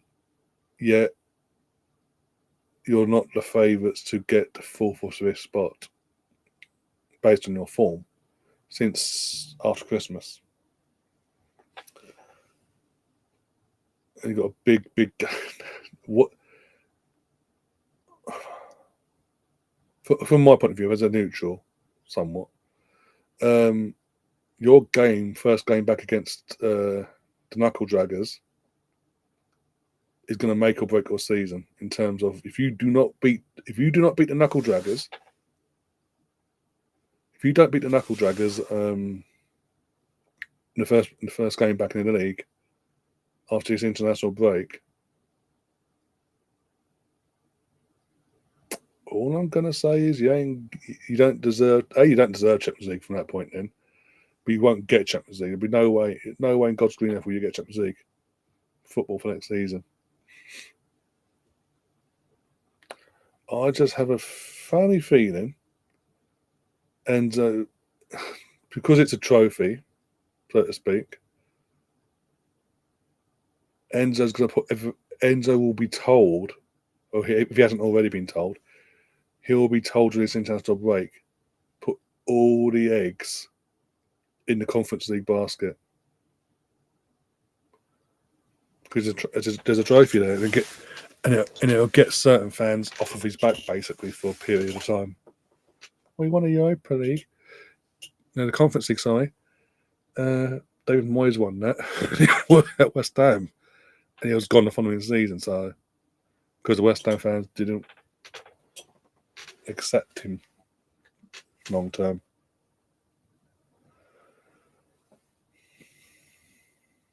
We're definitely going to beat you next season. We have to. It's taking the piss. You're not. This is the thing, because you're buying kids. Even this last week, you bought 2 more kids, and one of them isn't even coming straight away. He's going to come. He's going to join after the World Cup. He's officially your player, but you're loaning him back to said club until the end of next season.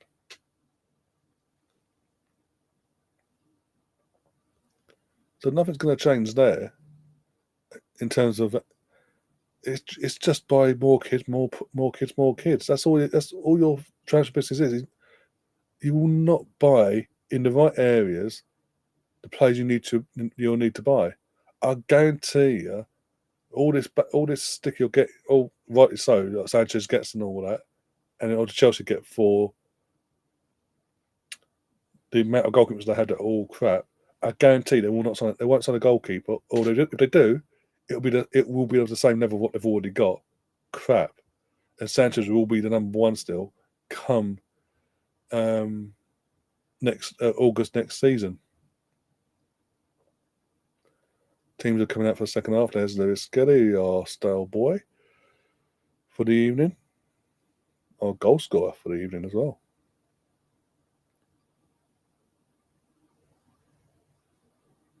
Imagine Spurs winning the Europa League and us winning the Europa Conference. Perfect, Ryan. Perfect for you, if you say so.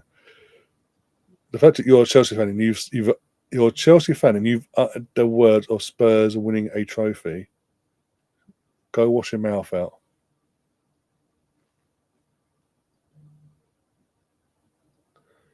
It's a good deal, but in terms of getting him, it would make more sense, especially want him to adapt to the league and all that, hit the ground and eventually start hitting the ground running sooner rather than later. It would have made more sense to bring him, obviously make the signing, but get him in this summer. Then the next season would have been his bleeding in season into Premier League life, Chelsea life, etc. And the way you want to play him. And then the second season after that, this is going to be his first season in reality, would have been where they expect him to sort of push on a bit more. Hey, what do I know?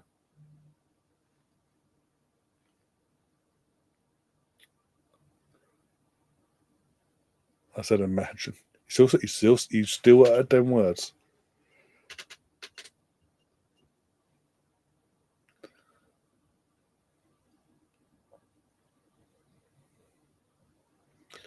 Out of interest, okay, again, out of interest, as I say, second half's getting underway now. Do you honestly? No, not that. If Enzo Maresca does not win the Conference League this season, and you failed to get a Champions League spot, especially now there's an extra spot up for grabs, do you think the Chelsea board will stick with Enzo, or do you think they will twist and bring someone else in?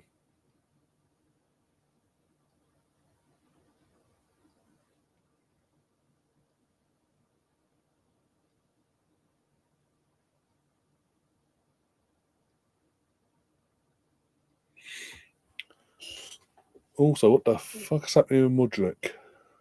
He's literally disappeared off the face of the earth.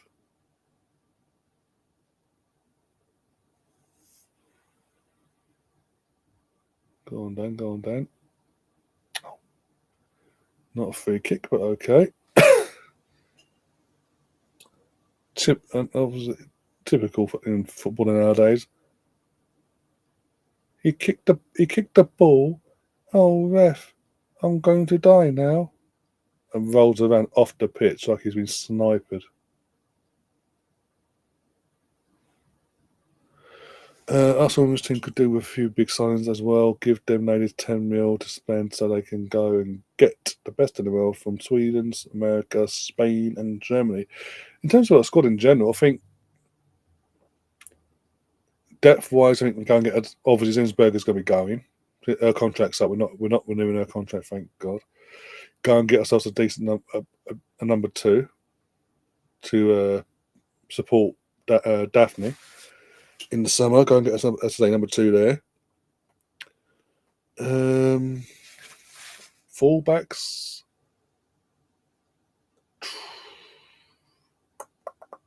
So if it was up to me, Kate McCabe would be at the door, going, and then obviously with that you replace Kate McCabe.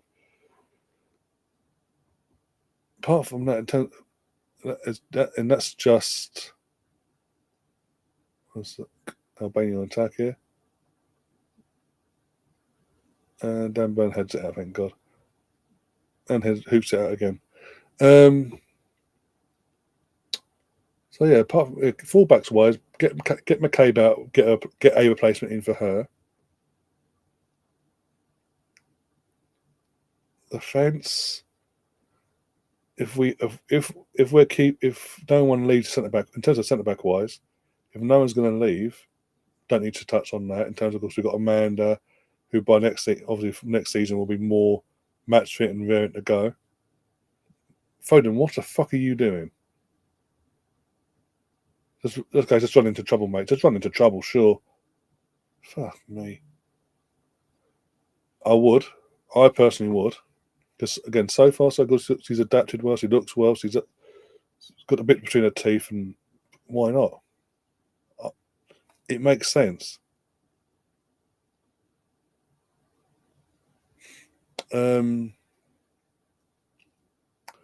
Midfield, obviously, Kim Little's got another year. Kim Little's, we all know, got another year now, because obviously a new contract's been signed.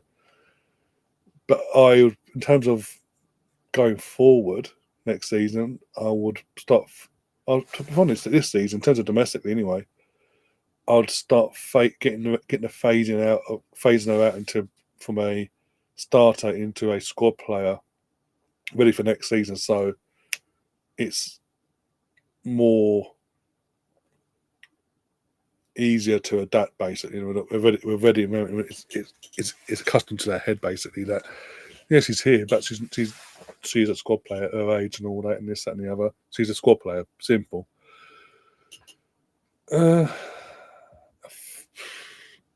We've got strikers wise, I think we've obviously got Stina, we've got Russo. Russo's our number one choice. Stina is the number two. If Stina can accept that still, okay. If she don't, we can go and get someone else. The interesting one is getting make Chloe Kelly a permanent deal, but it's gonna be the Beth Mead situation because that's very something's very strange is going on. There's way too quiet the Beth Mead thing. She hasn't really come back to her full form yet since being back from the ACL either. Then you add into the equation what her partner went through last year with being forced out by Jonas and the gang. Does she feel the love in terms of for people of the club that sort of back Jonas and all that are still at the club, etc.? Caitlin, I'd move Caitlin forward on. She's too inconsistent. You'll get a two or three games run of good forward, then another 10 games of bang average. What the fuck are you doing, sort of Caitlin forward, basically? Like, obviously, there's nothing really. And just as I say, as the players are going in centre positions, just replace them. But with upgrade in terms of what, for example, Caitlin Ford upgrade and what is an actual upgrade on Caitlin, basically. Another thing I would do is give Rosa Kovacic some more fucking minutes.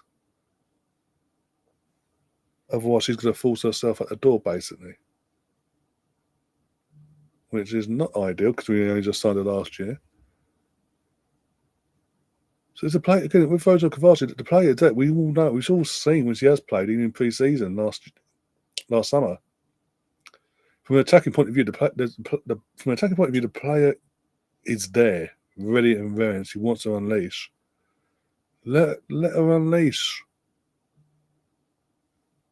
Put her in that number 10 role, in behind Russo or Stina or whoever who's going to be striking today, and let her loose. Let her loose.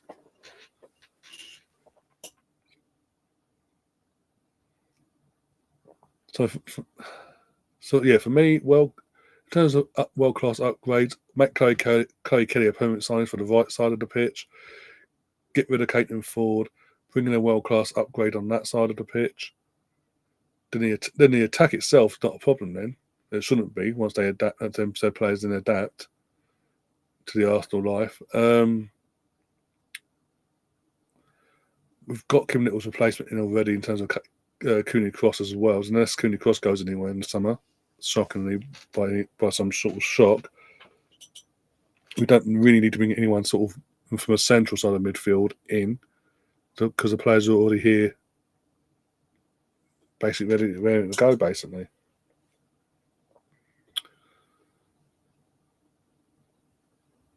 Obviously, we've got Victoria. Also, another thing people need to remember, we have got Victoria Pelova coming back as well.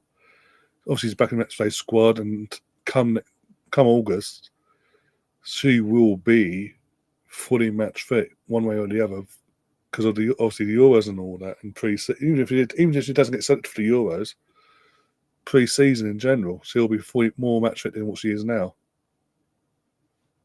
And it might actually benefit. It might be a blessing in disguise that we're not rushing her back now. Obviously, she's just in the Matchday squad, fully experienced, and come the summer, that's when she gets her minutes up properly. And with that, might be by doing so, might make it easier for her to get herself back into form, back into how she was prior to the ACL.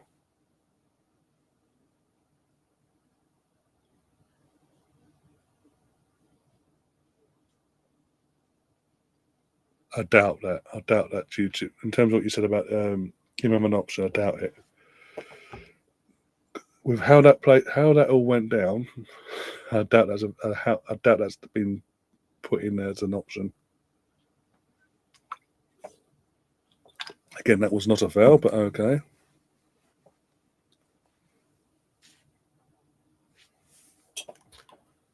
Well, there's Teddy and Dion Dublin. Teddy's effing and jeffing about something. Gary's in the chat as well. Big up, Gary. How you doing, Gary? Having had a good week so far?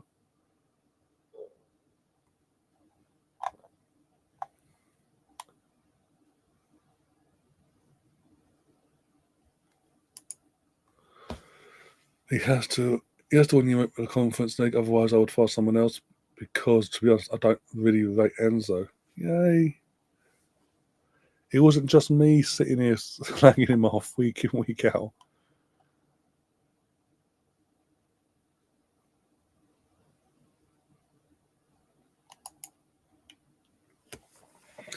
Yeah, but as I say, in terms of when you look back at why and how the whole Roman Roman was forced by the previous setup to sell said club, no matter what, against his own will, so to speak. I doubt that government back then would have allowed such an option to be put in place.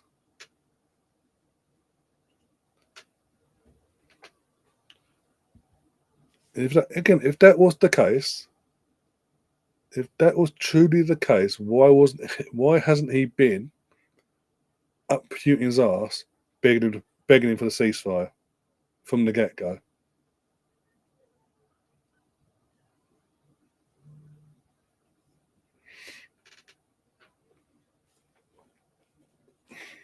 Coming on here.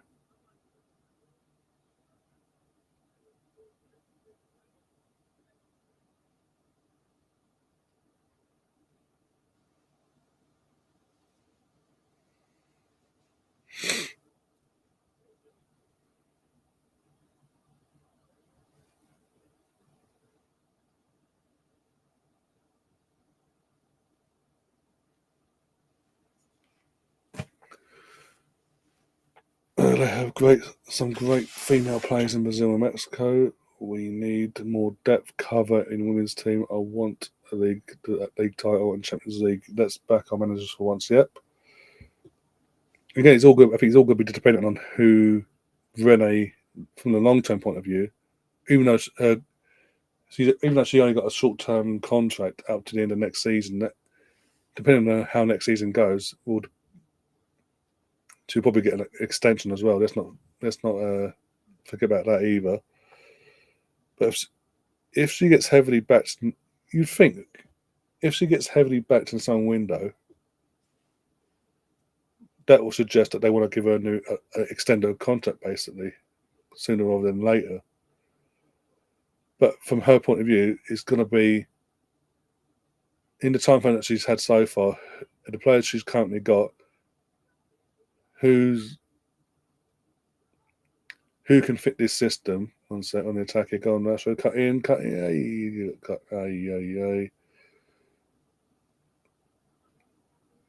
Oh, Kane, you're a useless prick. Yeah, because like in terms of Venice, she's got to basically in the time she's had to she's going to have to decide come the summer who's staying, and in terms of that fits her system. What players are staying that fits her system, and the ones that don't fit her system, or how she wants to play long term with this team, to get them at the door basically, and then get said players and then replace them said players with more players that she believes fits her system that will improve our squad long term, and end this fucking Chelsea dominance bullshit.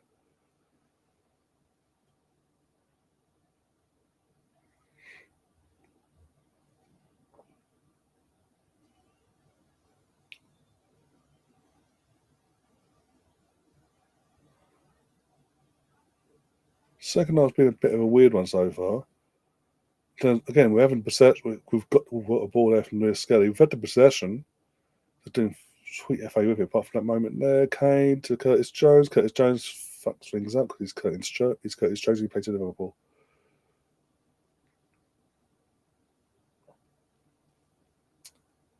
Liverpool fucking shite.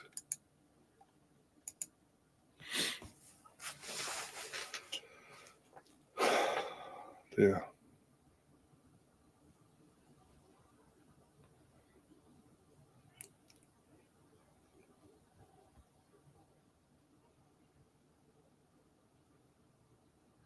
Poor ball.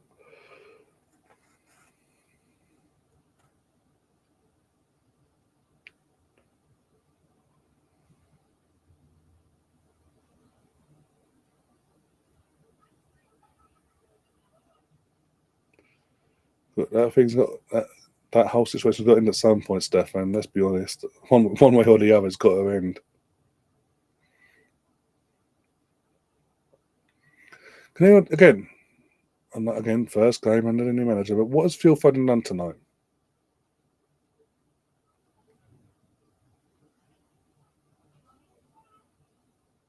He just stands at the wing and does fuck all. Go on. Oh, Foden, you're a useless piece of shit. Can someone just grab a Man City shirt from the crowd and chuck it on him? Maybe we'll get a Man City from last season. Man City shirt from last season, by the way. Might get a decent performance out of Foden then.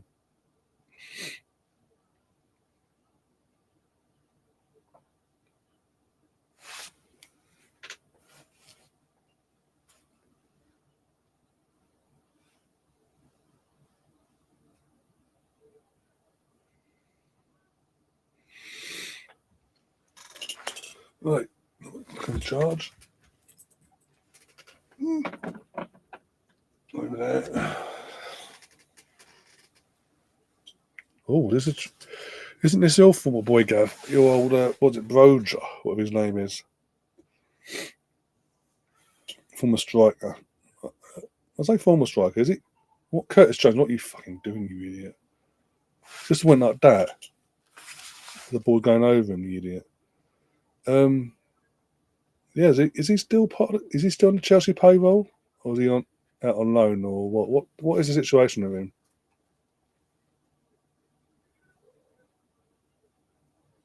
I don't think you sold him, but I'm not sure.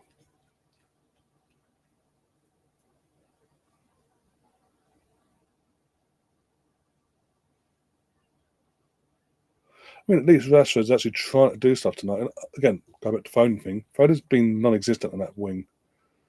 Yeah, on the right hand side, he's been non-existent all night. At least Rashford throughout the night has been actually trying to make things happen one way or the other. Bajrami's going off to Albania, and Roja is coming on.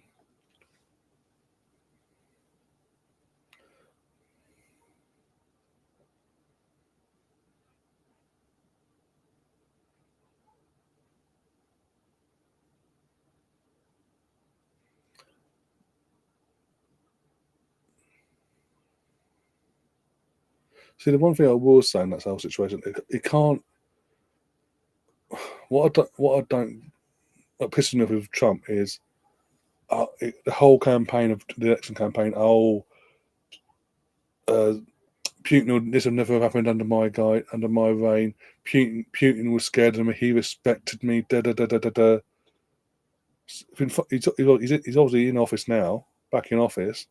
And what's he going to do? Goes to sucks up to Putin, and expects Zelensky to give Putin what Putin wants, basically, in terms of land and territory, basically. The land and territory of people that don't want to be known as Russian. They want to be Ukrainians. So from that point of view, I get why Zelensky stood firm there. And again, I get what Zelensky is also saying, like, to Trump, like, you're not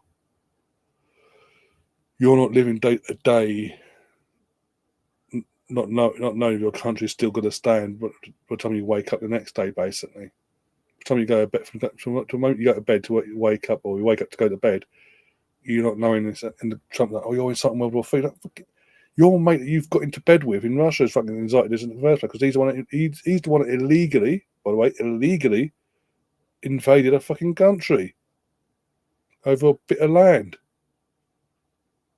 That's, again, legally not his to go and try and take back or take.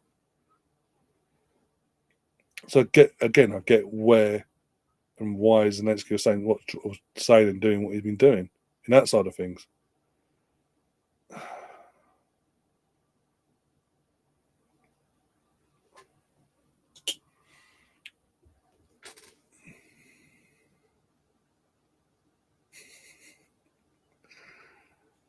Whose idea was it the England team?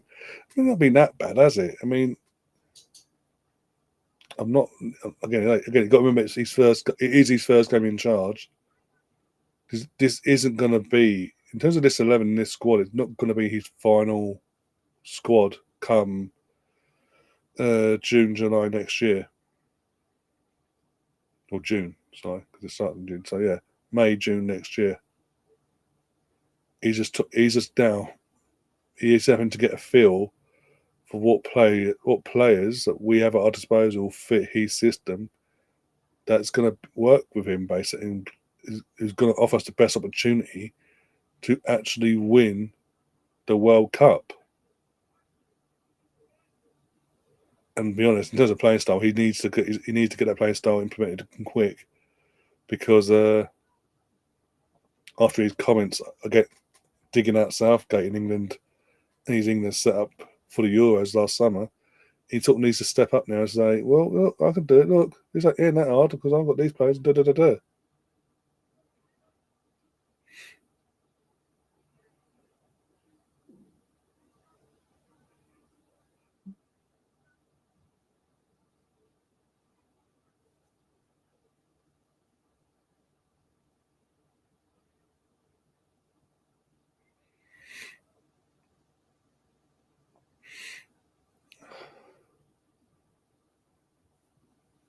Well, it's part of the sovereign union. The key words there, sovereign union, when it wasn't such a thing as Russia, Ukraine. It was the United Sovereign States of Russia, or whatever. You know what I'm saying? The sovereign states. They then decided, at whatever point back in the 90s, to split, basically. All the sovereign nations started to split and go their own way. Not just Ukraine and Russia, but all the sovereign nations. And obviously the Russians were the ones that hit hard by it, because they're the ones that are trying to get all the land back with respect to all the sovereign nations. It's like, what?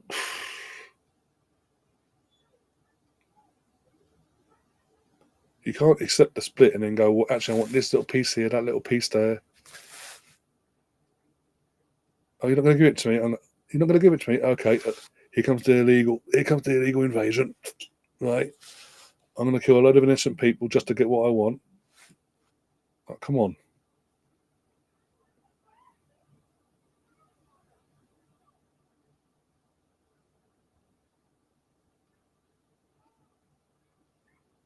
Albania on attack. Walker gets involved. Thank God.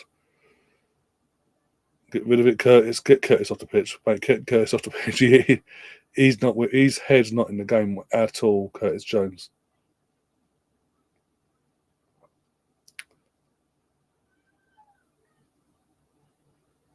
He's like a deer in headlights. Every time he gets the ball, he's like a deer. What? Where? You have it. Alpha says, Albanian fan here. Of course, I will love for Albania to win, but I will take a draw.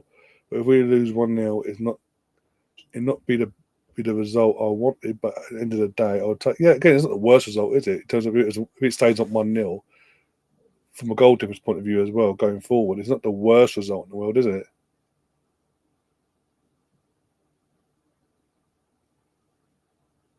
Got to give Silvino his due, and obviously Zabaleta as his assistant. Got to give them both their due to come together, and they've put their stamp on things and actually made Albania somewhat basically a competitive team. Basically, teams like England and Italy and others won't just roll over. Basically, I don't want to get started on politics. To be honest, I'm just saying like there's good on bad and there's good on bad on both sides. It's not going to be.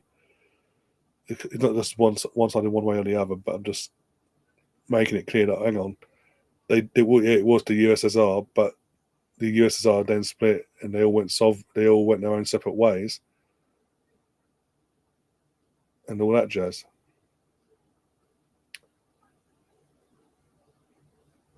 Don't do that, bloody hell. Oh dear.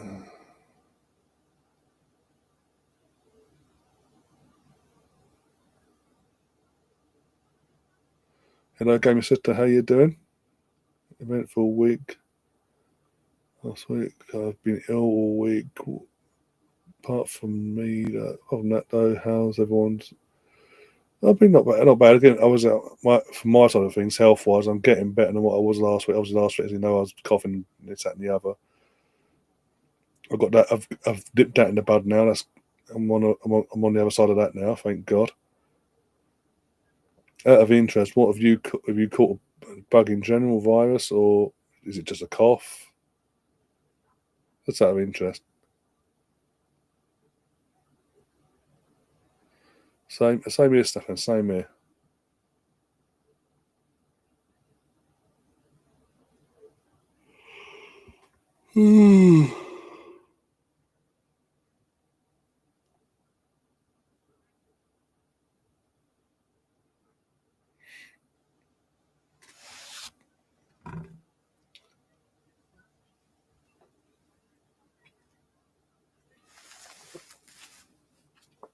Oh, don't concede it. Well, who's that? Who was that? Oh, it was Konza. He's done himself an injury by the looks of it. Good tackle there from Konza there. Give him his due.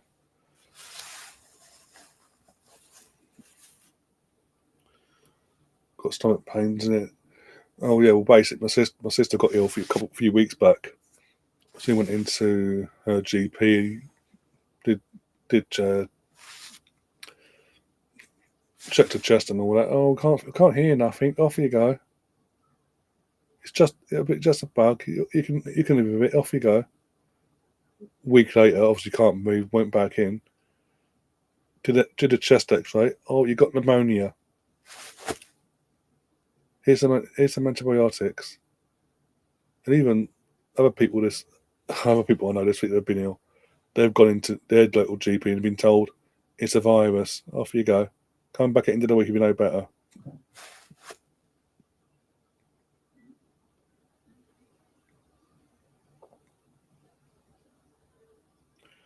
Only reason I got anything, I believe, only reason I got anything last Saturday from the walk-in centre. One sec.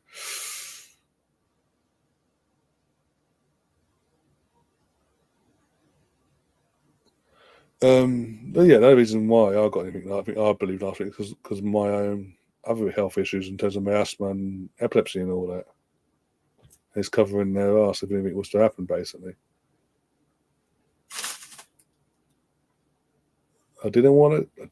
He didn't have to go there. Bloody hell.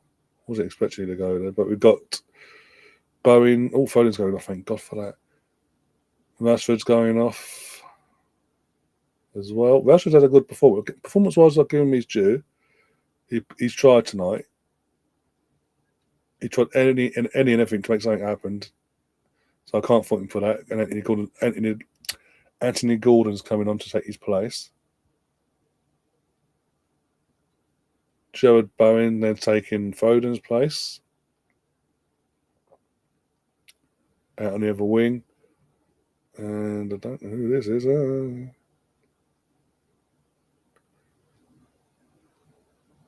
This is Rogers, isn't it? Villa's dad. What, Rogers? Who's got off him now? That's the question. The Albanian goalkeeper's gone down injured now.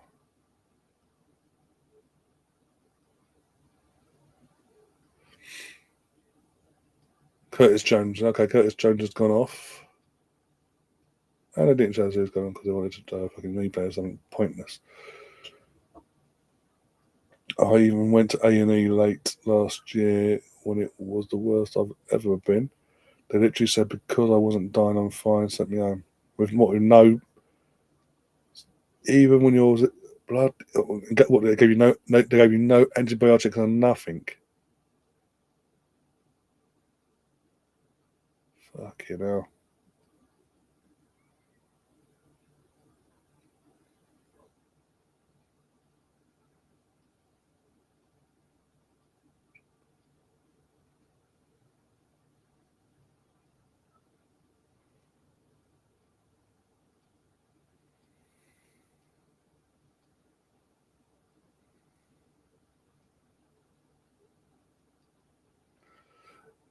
Oh dear.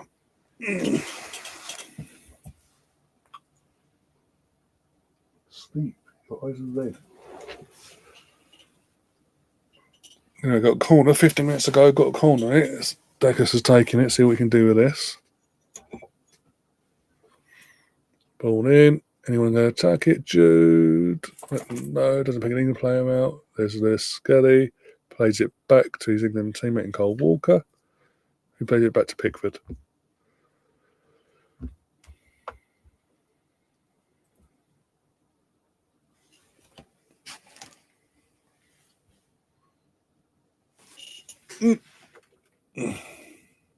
Ball in. Aye, cleared. Up in the air. There we go. That's better. Go on there, Skelly. Another one.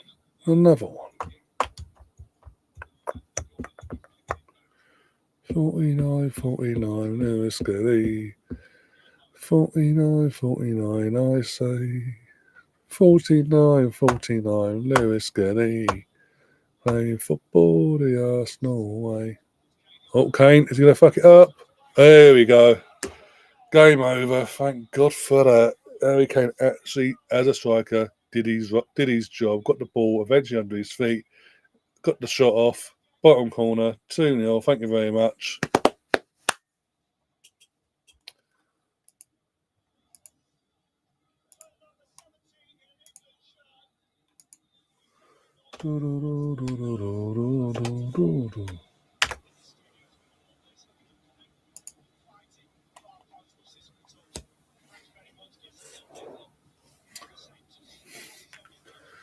Due to his initial missed touch, takes the defender out of play, gives him all the space in the world. And yeah.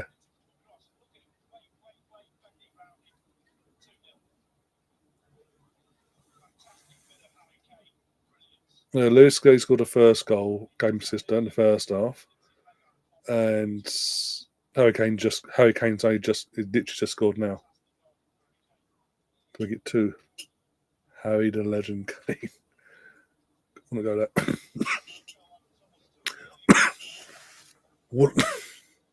Wouldn't go that far.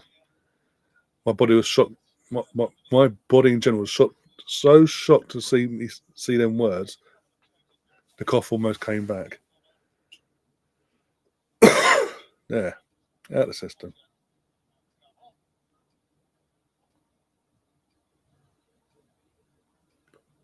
See, this is what pisses me off though. Like, it's a Friday night. You've paid for your ticket for this game at Wembley, yeah. No matter what the level is in terms of opponent and all that, we've just gone 2-0 up, and fans are like, "Fuck this! I'm out of here. I'm done now. I'm off home." Albania's goalkeeper's back down again, holding his face this time. Medical team's been summoned over by the referee, so it's going to take a bit of time.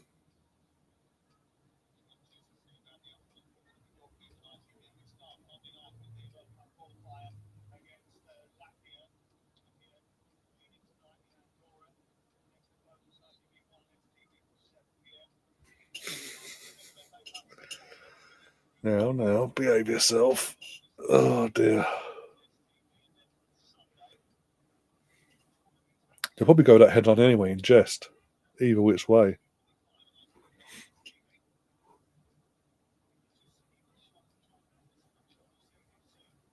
Imagine paying again. Getting tickets getting tickets for an England game in general aren't fucking cheap, and yet you've got people leaving in their droves now. Now it's 2-0 and done and dusted. Fans are leaving in their, and I mean droves. I mean their droves. Let's face it. I mean, there's never going to be a fluid game in terms of fluid, exciting style of play straight from the off. Why bring on Henderson for? For fuck, you're trying to prove a point here, mate. Jeez, like, come on.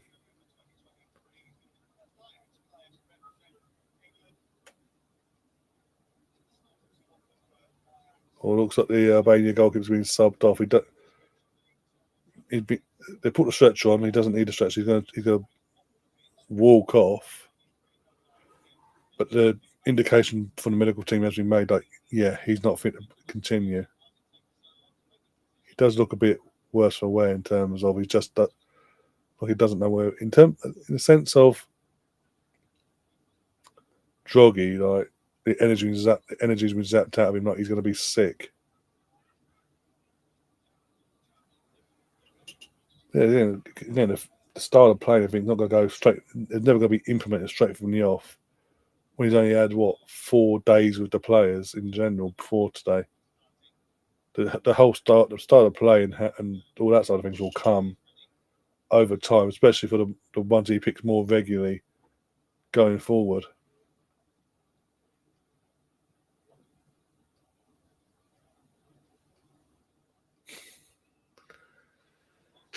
Bloody hell, now. Don't need to go down that route, Colonel. Bloody hell.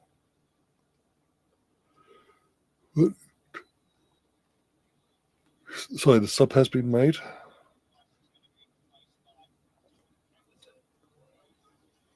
Oh, Deckers is going off as well. There you go. Yeah, Deckers is off for Henderson. It's just to prove a point at this. Oh, well, he's got a few minutes here because don't grab your fucking dick, Jordan. Jesus. No one needs to see that as you're going onto a pitch. Just bloody.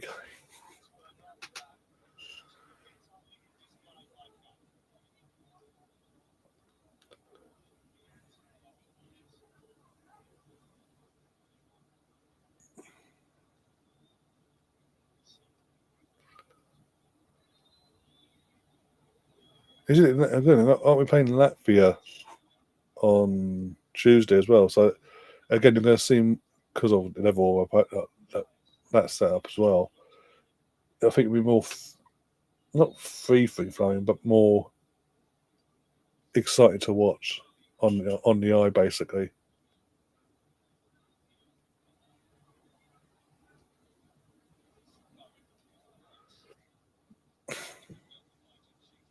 You just have to remember. You just have to remember, sorry, how some of these teams will set up nowadays against an England, a France, a Germany, a Spain, home or away. It's not. It's not like it was years ago where these sort of teams were just they'd come to Wembley, or we'd go to them, and they'd accept the 4-5-0 drubbing. They actually are going to try and frustrate. Now they're going to try and frustrate you, basically. Low block, break us down. The low block FC, basically.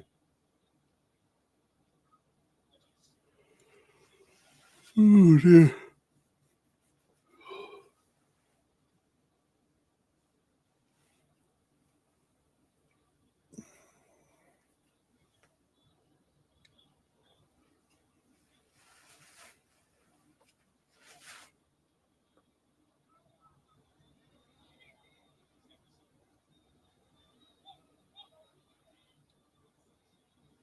That's it. Henderson's first touch was giving it away. Okay, now.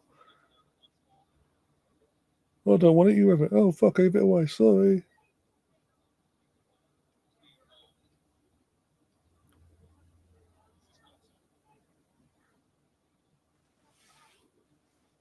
Oh dear.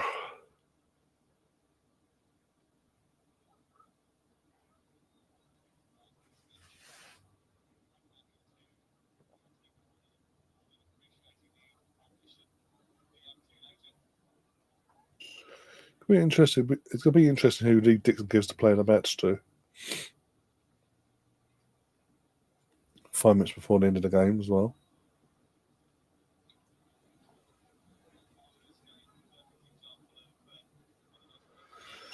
Oh dear. I breathed. It's okay. I can breathe, you know. Not the end of the world, trust me.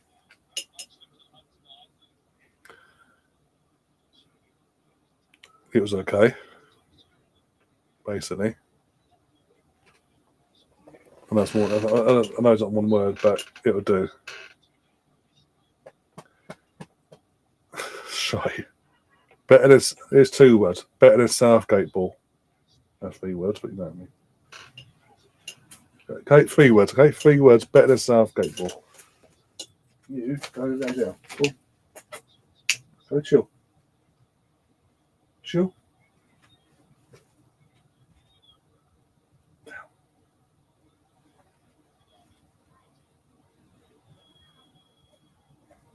Yeah.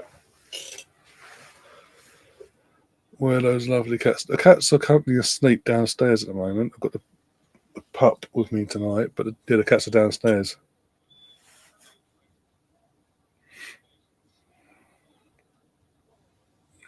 Just currently asleep, but probably by the time I go down there, probably come to life again.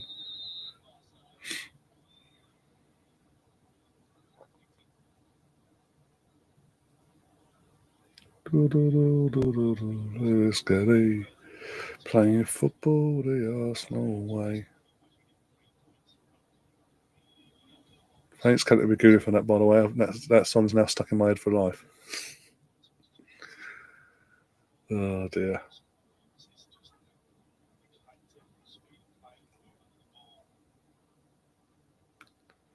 Or as Harry Enfield would say, shite and more shite.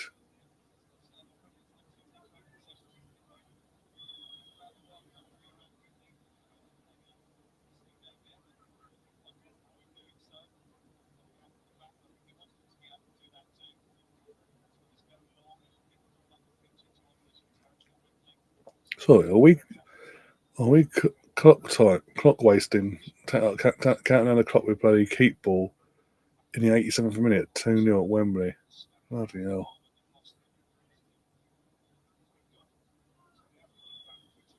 Are they expecting the Olays and all that? They're not going to get if half a fucking crowd still left.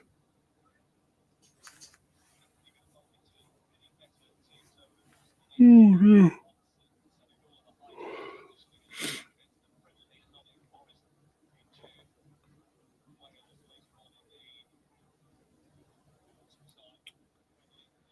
Playing football the Arsenal way.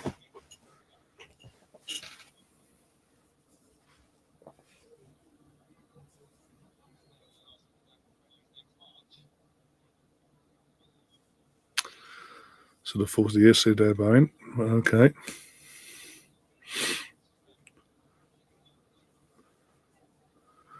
Harry Kane, go. Harry Kane.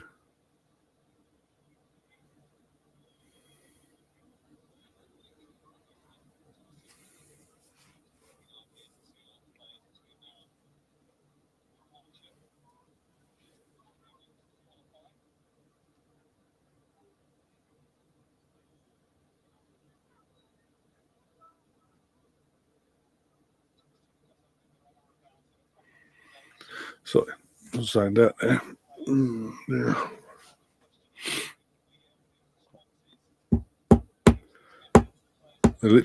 We are literally playing keep ball at this point.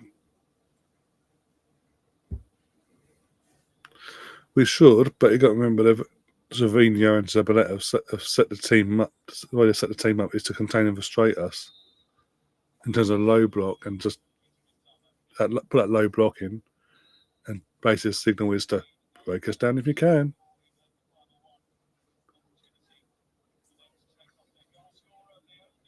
Oh, Lewis Skelly's not getting a full debut in terms of he's not playing the entire match, but he's coming off.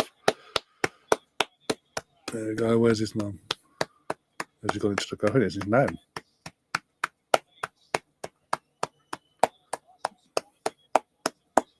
What? You can't ask for a better debut. England debut is at home. There you go. Yeah. England debut on home turf at Wembley. You scored, and you're coming away with a clean sheet as well. Oh, you couldn't ask for a better debut in general, but at home, after all the bullshit he's had to put up with online. To be honest, he's been solid. To be honest with you, he's been pretty solid.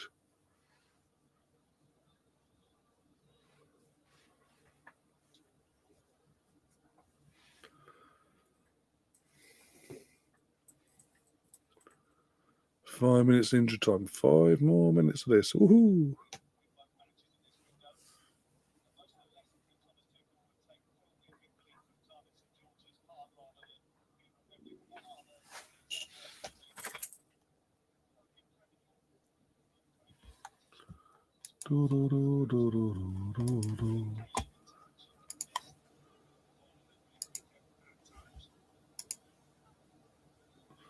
Gal Platt's down on the floor, aka Anthony Gordon, but he's off the pitch.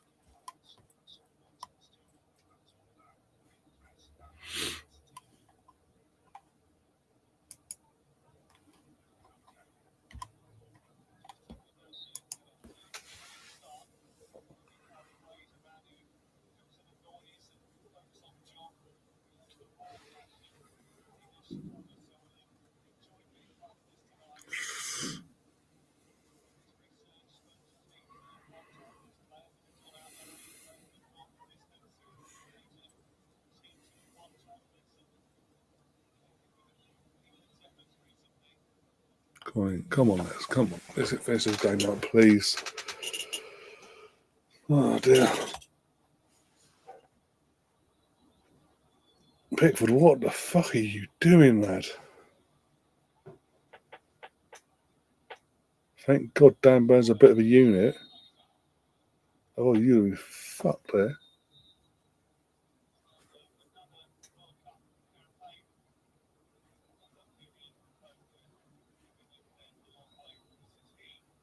We keep every now and then they've kept going back to where Sir Jeff Hurst is sitting. Sorry, up in the box basically, quite a few times.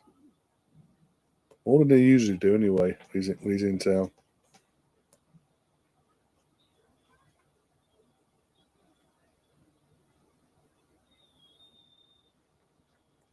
I know. Is he the last surviving member of the 66 squad? Or all but the last, basically. One of the two. Bobby and Jack Charlton are no longer with us. Alan Ball's gone. Bobby Moore, obviously. Banks off in the last few years. Nobby Styles, no longer with us. I think now.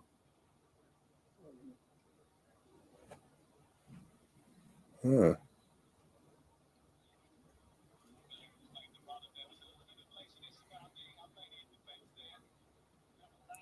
John Jude.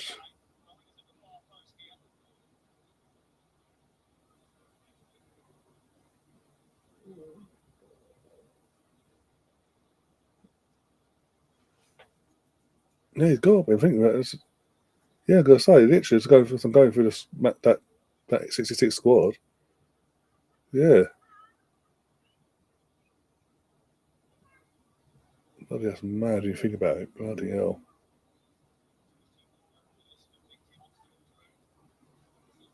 Hopefully next year we can end all that pain. In America, got to get there first, but you know what I'm saying.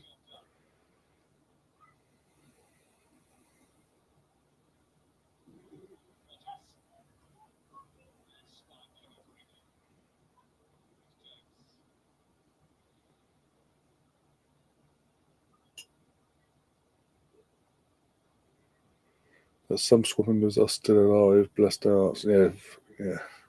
Not many though. That's the thing. Anthony, mate, you've barely been on 5 minutes. Stop with this. Oh, I'm injured. Crap.